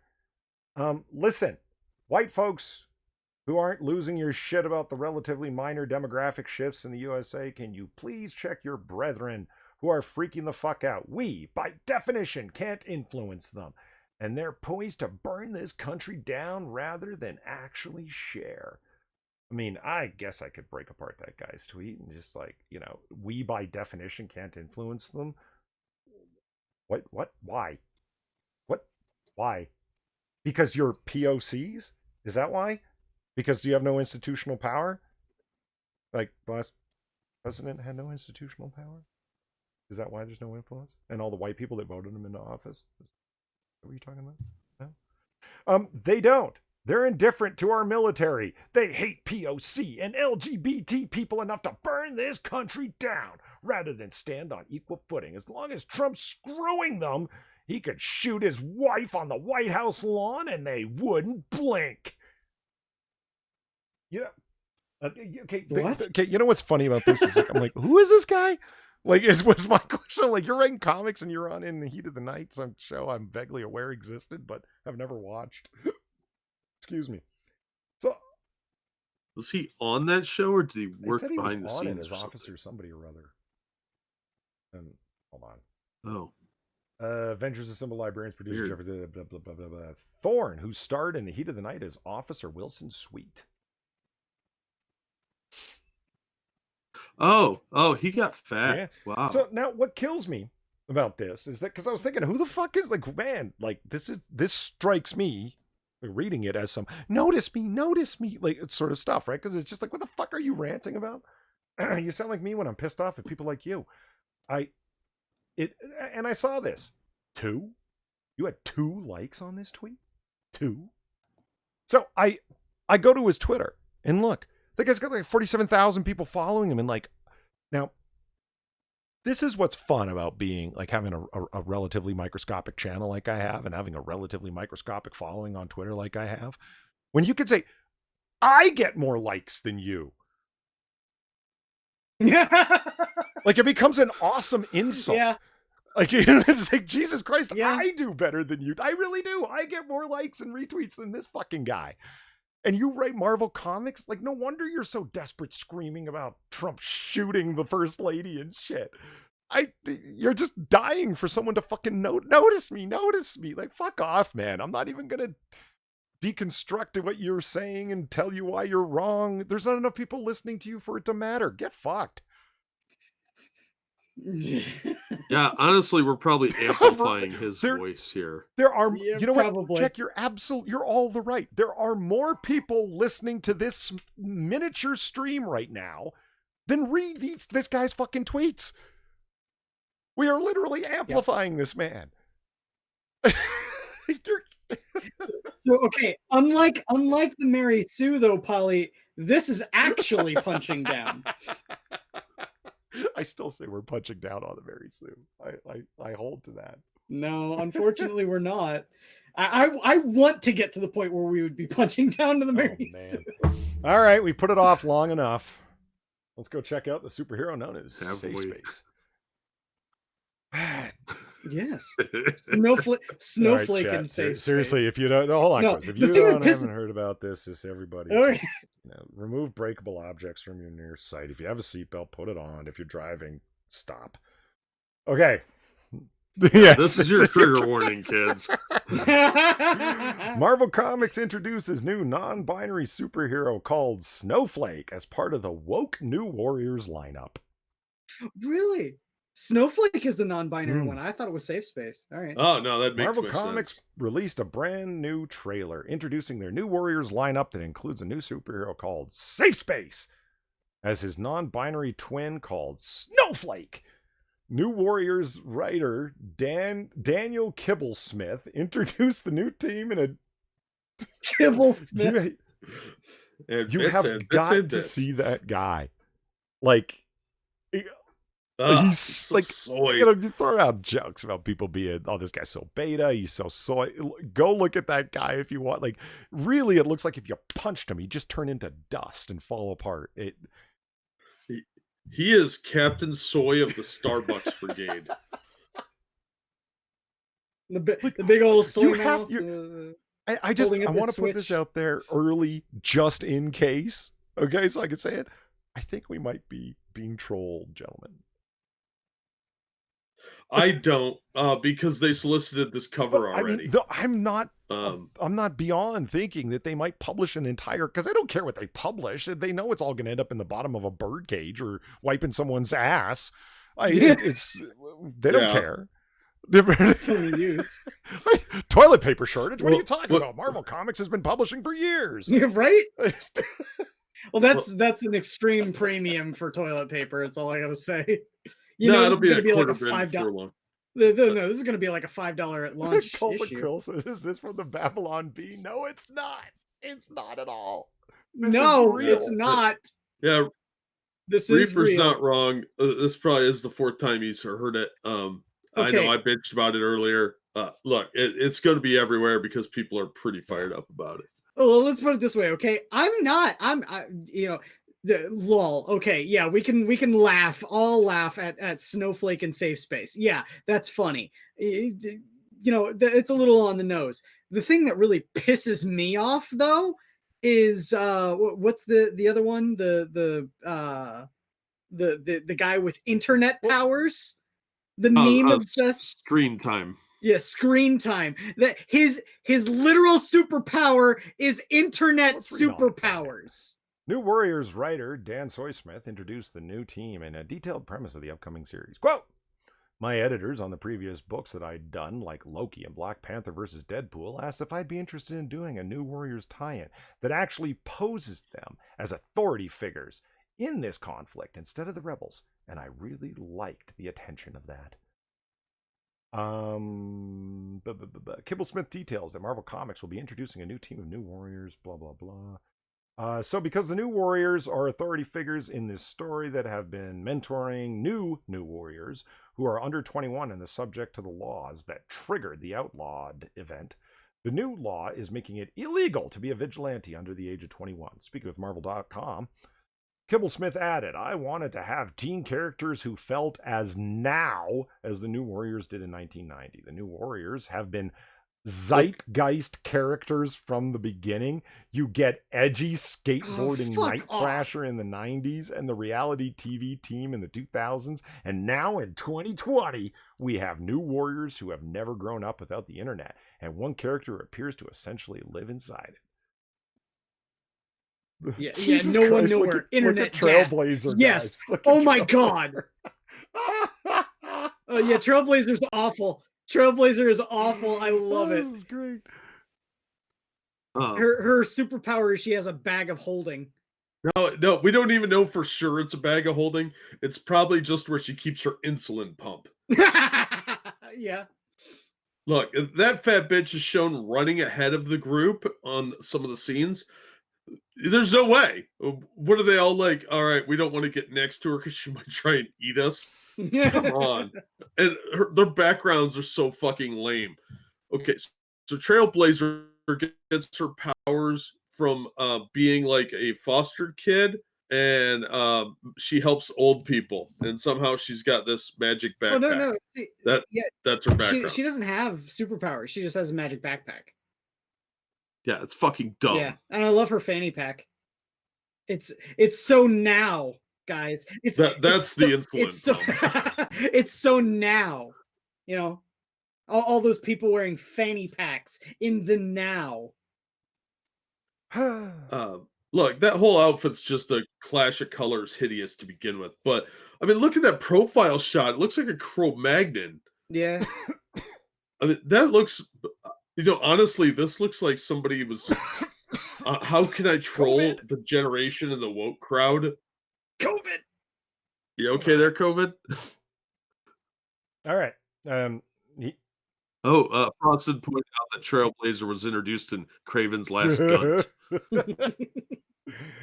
He breaks down each of the characters. So the first character we're introduced to is Trailblazer. She's a group home and foster kid who's volunteering at a senior center when this mysterious threat that shows up, and Night Thrasher runs to the rescue, and because she helps him, she ends up in the crosshairs of this new outlawed law, and she inherited from her grandfather a magic backpack of divine origin. Yeah, I got Odin's nutsack. Backpack. Ryan Walters, Dora the Explorer of Dora 8 Boots. Well, she's wearing those yellow boots. Where do you think she got those yellow boots? Well, you'll notice that Swiper's not swiping anymore. Yes, Swiper's swiping in her gunt. I don't know. Ebony Williams asked if she's supposed to be Native American. I don't know. I don't know what her real name is, like beyond Trailblazers. So nondescript brown. I mean, it looks like they could be because towards being native with the braided hair and the very the profile. She could be Latina. Well, if you ask, you're a racist. So fuck you. Yeah, I guess. We picked the name Trailblazer because she's somebody who charges into action. She knows that she can do some good with this mysterious gift she's been given. Okay, am I the only one that recognizes this is a ripoff of Fritz? Not Fritz, the little black cat with his bag of tricks. Felix. Remember the 90s cartoon? Yeah. I saw it on the Retro Channel where he's got his bag of tricks. He can pull whatever the fuck out of it. Is that what's going on here? Is this just Felix the cat in a fat POC skin? Well, first of all, Felix the cat was in the 40s. Okay, I guess you don't remember the 90s cartoon, but there was one. No, I didn't watch the 90s cartoon Felix the cat, but yeah, no. Well, I think the more apropos Oh, okay, yeah. Pop Tart said Boots' boots were red, not yellow. Okay, that's a good point. That's a good point. I She didn't peed watch. on him. Yeah, I've never watched Dora the Explorer, but you know, I think Dora the Explorer is more Oh, apropos. Unholy Reaper points out she does look Eskimo. Could be So Eskimo, yeah. she could be an Eskimo, she could be a Polynesian, she could be whatever you want. And if you ask, you're a racist. Yeah, Fucking racist. you must be one of them racist whiteys. Speaking of whiteys, we got Is an screen internet, time well, is he? I love his origin story. here. It's It's so so fucking stupid. dumb. So stupid.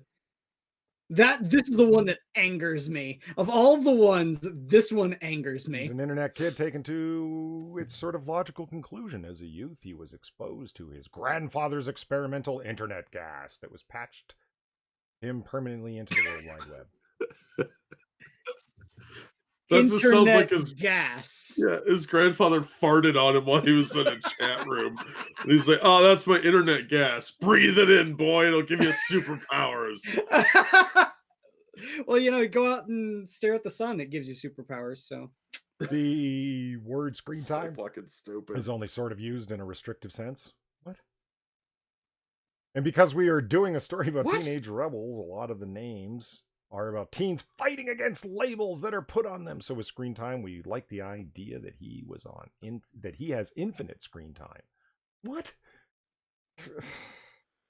No, I've only ever heard this from homeschool moms, but they say that their kids can only be on and have a few hours of screen time on the internet. I haven't heard normal people use that term, but I guess it's out there. Sounds like a soccer mom term. Like, if this idea of interests you, like cyberpunkism being patched into the interwebs and so forth, go check out the original Marvel 2099. They did it great. Doom 2099, he gets one of Victor Von Doom's when he's transported to the future of 2099, the dystopian future, and the internet is everywhere, and the World Wide Web is like where all commerce takes place. He's got one of the gypsies in his band that helps him take back over the country of Latveria. He hooks up and he does those things, and it's all done in a very interesting way. It's and there's no internet gas, so yeah. Ebony Williams brings up an amazing point, and I think I figured out the reason why I hate him so much. She said one of my favorite YouTubers called him a Redditor.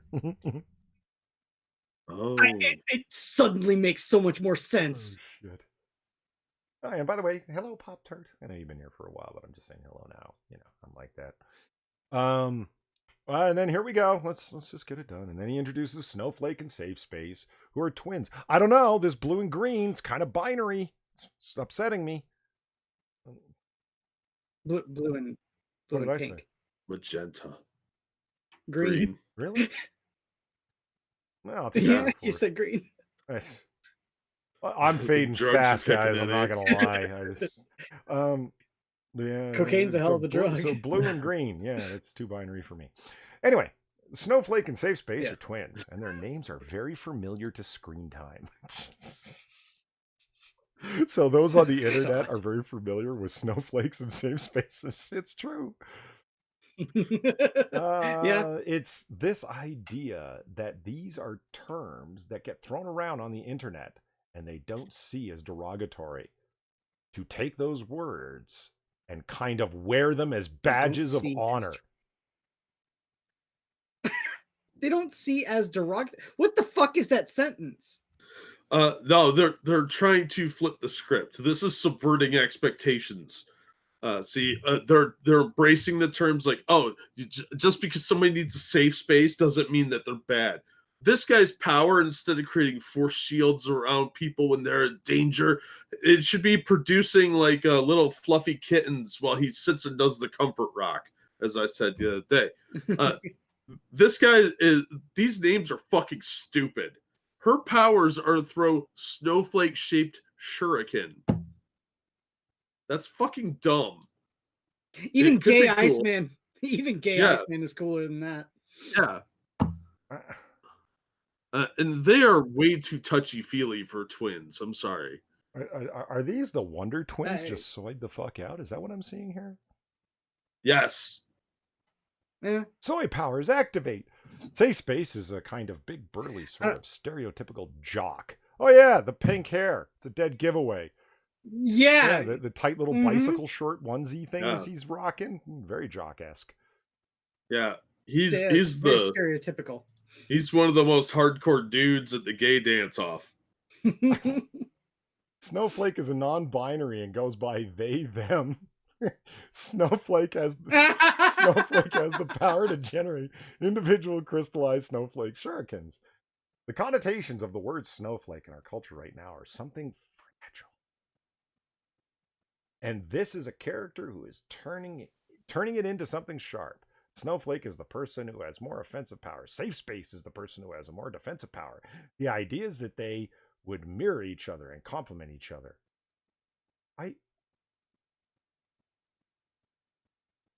If you want to, like, we're going to own this word that's meant derogatorily online. Like, really? You're going to pick Snowflake and Safespace and call yourself edgy?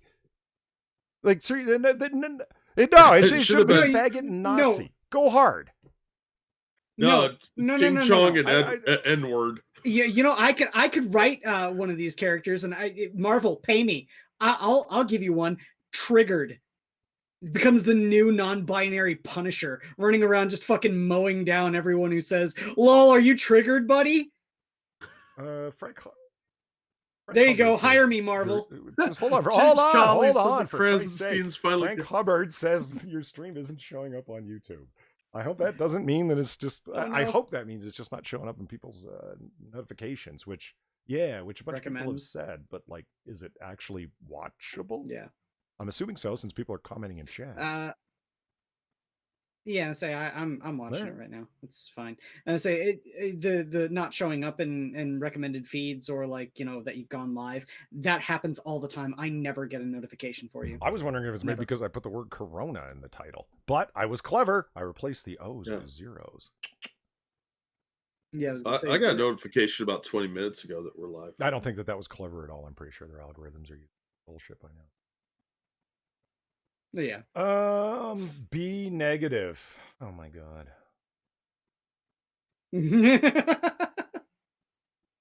This one also pisses me off. It was the internet powers and B negative that pissed me off. B negative is the goth kid.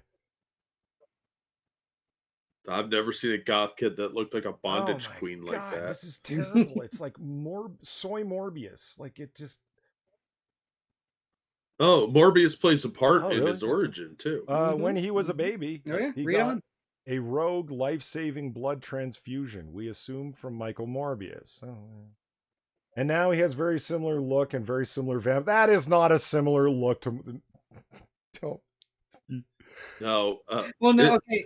The other image I saw of it shows a close-up of his hand. He's got the leech-like lamprey sockets in his palm, like Morbius. He's got the hero haircut. Look at that, the shaved sides of the head. I thought that was a chick when I first saw it. These are a bunch of scene that's what everyone did on every Twitter. one of them, like from 5 years ago. You know, well, just wait till you get the last sentence of this little blurb, and you can see why it gets me pissed off. He adds B negative is obviously a pun. It's a blood type, thanks, which is great for a vampire character. And it's also proud ownership of having a bad attitude. Yeah, well, I did capture that part. Kibble Smith concludes, I want the people who read our New Warriors to feel all of the excitement they felt when they read the 90s one. We wanted to... No, they're not. We wanted to have big, gay, colorful characters, personality clashes, romance, a diverse cast, which is something the New Warrior titles have always strived to make a priority. Every New Warriors comic always felt like a reflection of the year that it came out. And I don't think we're worried about being dated. I think we are way more interested in being now. Jesus. Oh, I guess the little blurb there about B negative didn't say it. In the one that I read, it said the world is a vampire and so am I. I've never wanted any author to off themselves as much as I did when I read that. Look, he's a big Smashing Pumpkins fan because that's what goth kids do. Yeah, right. Yeah, people are talking about Jim Beams. Like I said, he had to specifically look up, my name for the channel for the stream. Cult of Krill said Ghastly stream didn't even show up for anyone earlier. Fucking hell. Yeah, Mhm. they've been having a lot of problems with the And Ryan notification Walters system. asked why the pink. Well, Ryan, you can answer that question. You can. I just mean, whoo. I'm telling you, Marvel and DC got a huge discount on pink ink like 6 months ago because look at all their books for the past 6 months have pink in the imagery somewhere, and it's not just like a soft pink; This it's is like a so neon. hello, fellow kids. Oh yes, it is. But kids don't read comic books anymore. No. You know what pisses me off the most about all of this? Can you guess? Because I talked about it earlier on Twitter accidentally. Firestar's in this. It ruins everything you love about the New Well, no, Warriors. it's Firestar. like why does Marvel hate Firestar so much? Like, is it because she premiered in a I cartoon? don't know, but is that Justice. Yes. Well, No, it's because that's apparently why DC hates Harley so much. no, it's because Firestar is a redhead, and we know they don't like redheads. She as has comic auburn characters. brown hair until she turns into Firestar. Then it turns red. Yeah, which means they hate her just as much. So she turns into a black person. Is that what you're saying, Polly? Okay. So we've talked about before many a time that if you want, create a new character, and if you want to, if you want a diverse character, you want your character to be Asian, you want your character to be black, you want it to be native, whatever. The Marvel pantheon is so huge; it's been around for so many decades. Reinvigorate an old character. They certainly did it with T'Challa, with Black Panther, right? And they did it to great effect. Mhm. Go into the pantheon and find something. You know what I would argue? Give me Angelica. Give me Firestar. I'm willing to bet that I could write a more interesting character that people would actually go, oh, holy fuck, what the fuck's going on here? Not that I'm a fantastic writer. I would just not do what these assholes are doing. I mean, I don't. Yeah. I don't even. Fuck. It just pisses me off. Like, I mean, she's just going to be a know-nothing character. They're going to do with her what they did with fucking Rachel Summers. Just kind of have her there. You know? Yeah, well, that's what they're doing with all of them. Plus, Justice is missing from the team. And they replaced him with Rage because Justice was original member. But Frosted brings up a good point. Where's the Ant-Man ripoff microaggression? And I think he should have Hulk powers. Well, in case you guys are wondering if I remembered to turn off the Noir Bar notifications, I did not. Thank you, Frank, for the donation. $1. I had to come from Twitter. This isn't even showing up if I directly click on your page. Ouch. Or subscription feed. Damn. Ranting Monkey's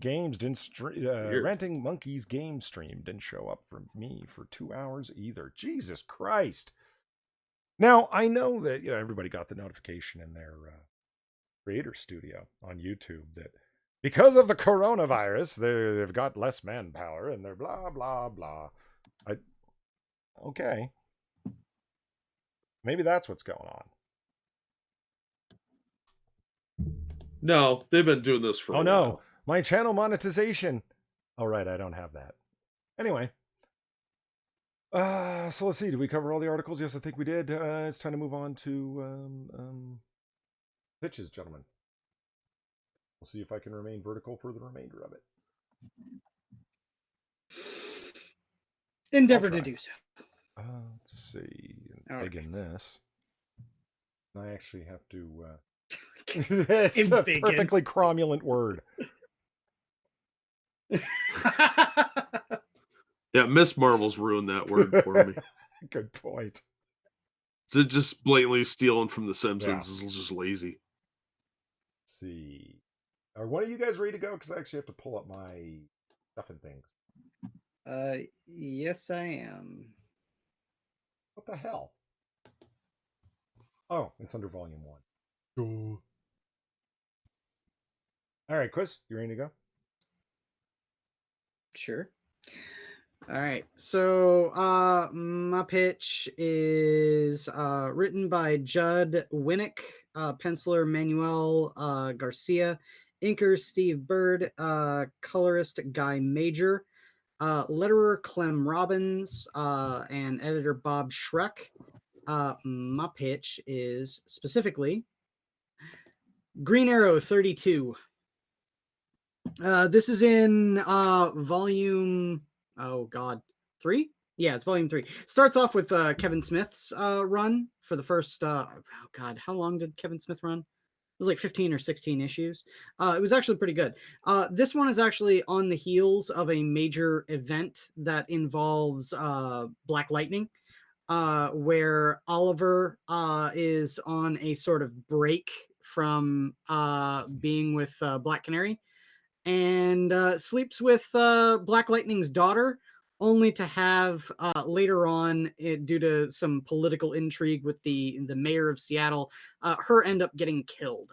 And Oliver is very introspective about it. It also gets, you can see right here, Mia Dearden here, who's the new Speedy.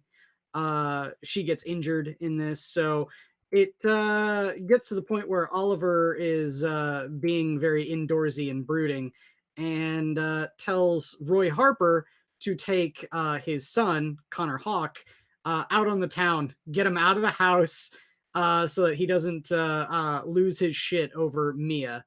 And so what does Roy Harper end up getting Connor to go do? Well, Connor's idea was to go to a library.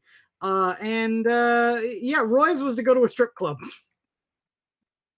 And then there's some superhero shenanigans later on, but yeah, it's a good little story about bonding between a brother-like figures, because Connor Hawk is actually Oliver Queen's son, but Roy is his sort of teen ward, and see both of them bonding over their mutual sort of circumstance was an interesting bit. And this is the 90s, so they could get away with having sex selling in a comic book. So overall, I really like this issue. It is more of a profile piece between Roy and Connor, and turns out to be a pretty good issue, in my opinion. Nice.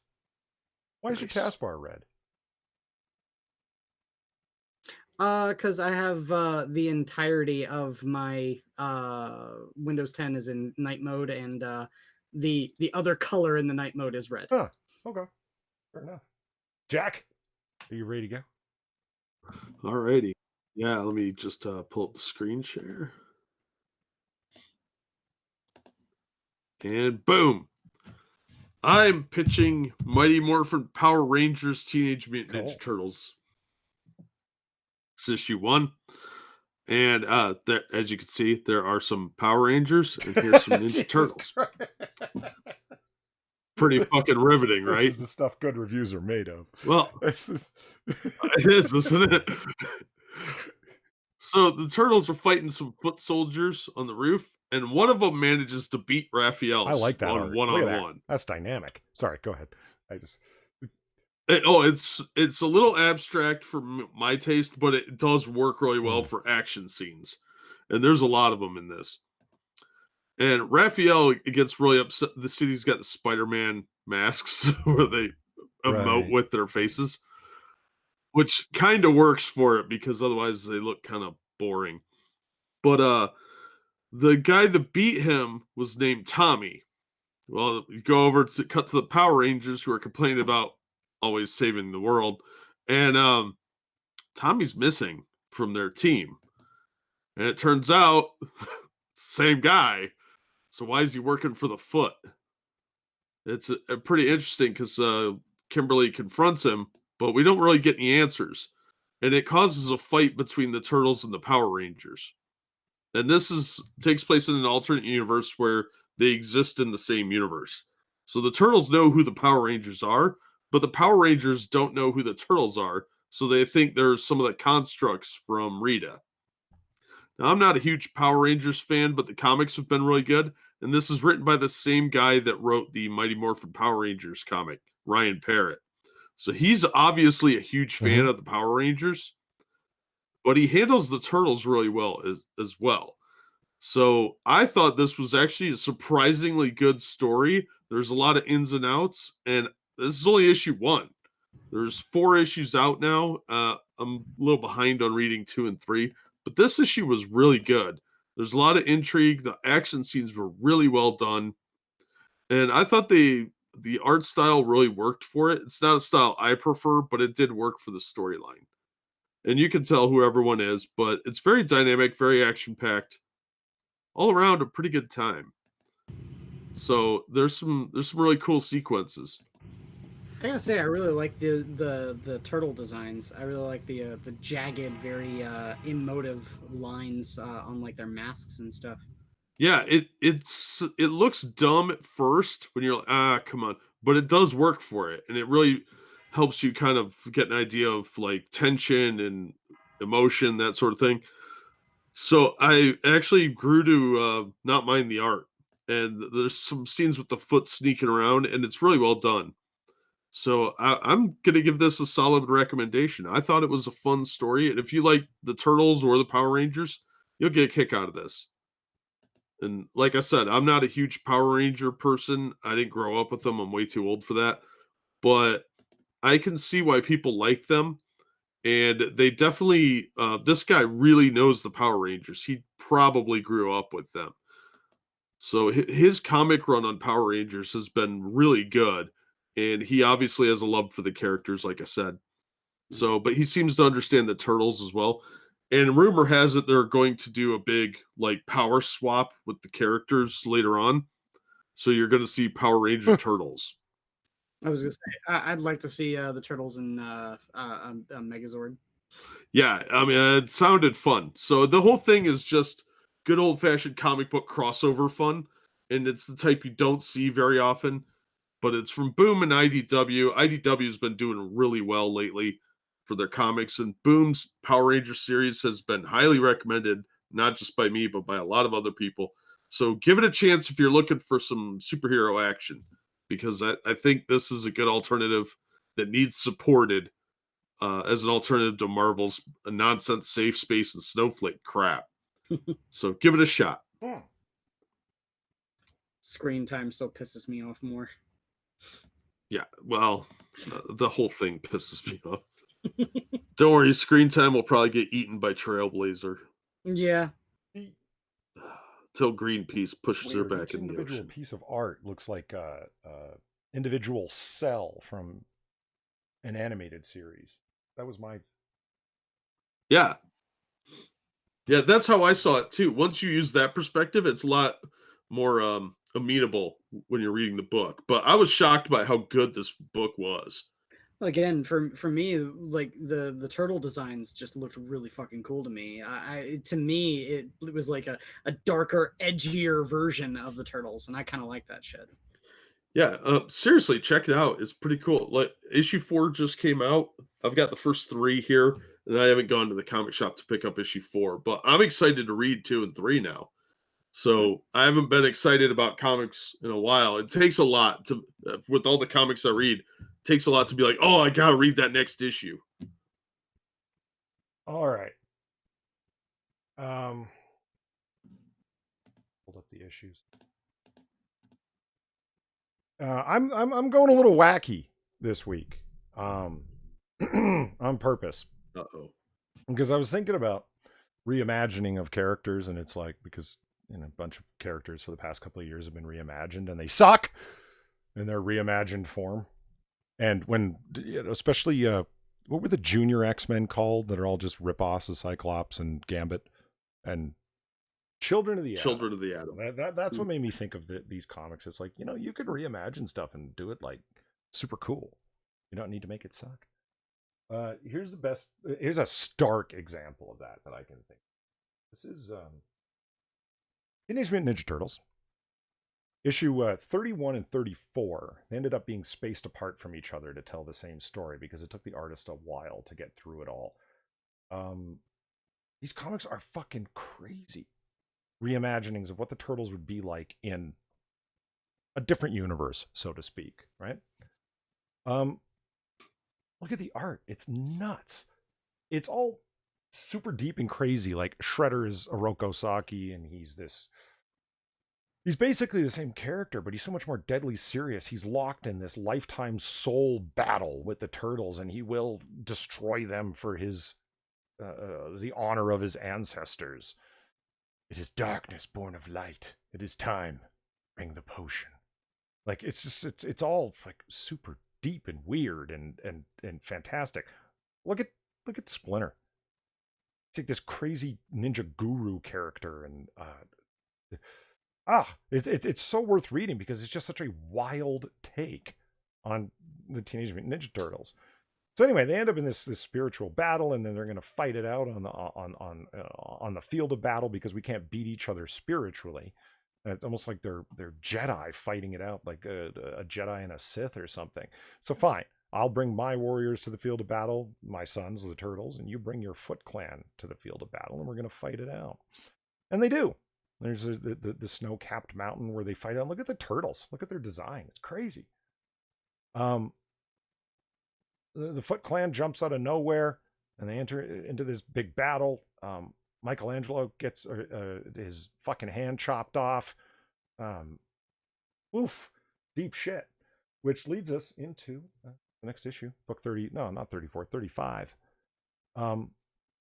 Much better scan, this one. It's not nearly as dark, but look at the way Shredder is portrayed. Much more realistic looking guy, right? Ninja warrior, samurai lord out of time is kind of how he's portrayed. Just fantastic. I can't recommend this enough as just a wild, fresh take on very well-known characters. It only runs 2 issues, like I said, 31 and 35, and it's absolutely worth reading. I remember reading this way back in the day, and it stuck out in my memory as like, maybe you might want more of this, or as just a one-off. It's like a alternate universe of strange coolness. Highly recommended. There's my pitch. The art is fantastic. I love that very deep, dark contrast, especially the black and white. I love it. I really liked Eastman and Laird's run on Turtles. The original Mirage Studio books were great. But I haven't read them in years, so it makes me want to go back and reread them. So there it is, ladies and gentlemen. Another one in the can. Thank you guys for being here. Thank you for putting up with my medicated, barely cognizant state. Jack and Quiz, thank you for being here as always. Good times. And chat, thank you for coming and hanging out, despite the fact that YouTube is trying to I don't know. I'm feeling censored, man. Not really. I just think that their system sucks. Yeah. It does. You don't need to feel that way. It does. It's... All right, whether it's the pitches that we pitched or something else, by all means, read more comics, especially older ones, before things went really crazy and got Safespacey and Snowflakey. Have a good night, everybody. Those are the easy ones. It's splits or the screen time that pisses me off. I thought it was B negative, the goth. Both. Have a good night, everyone. Bye.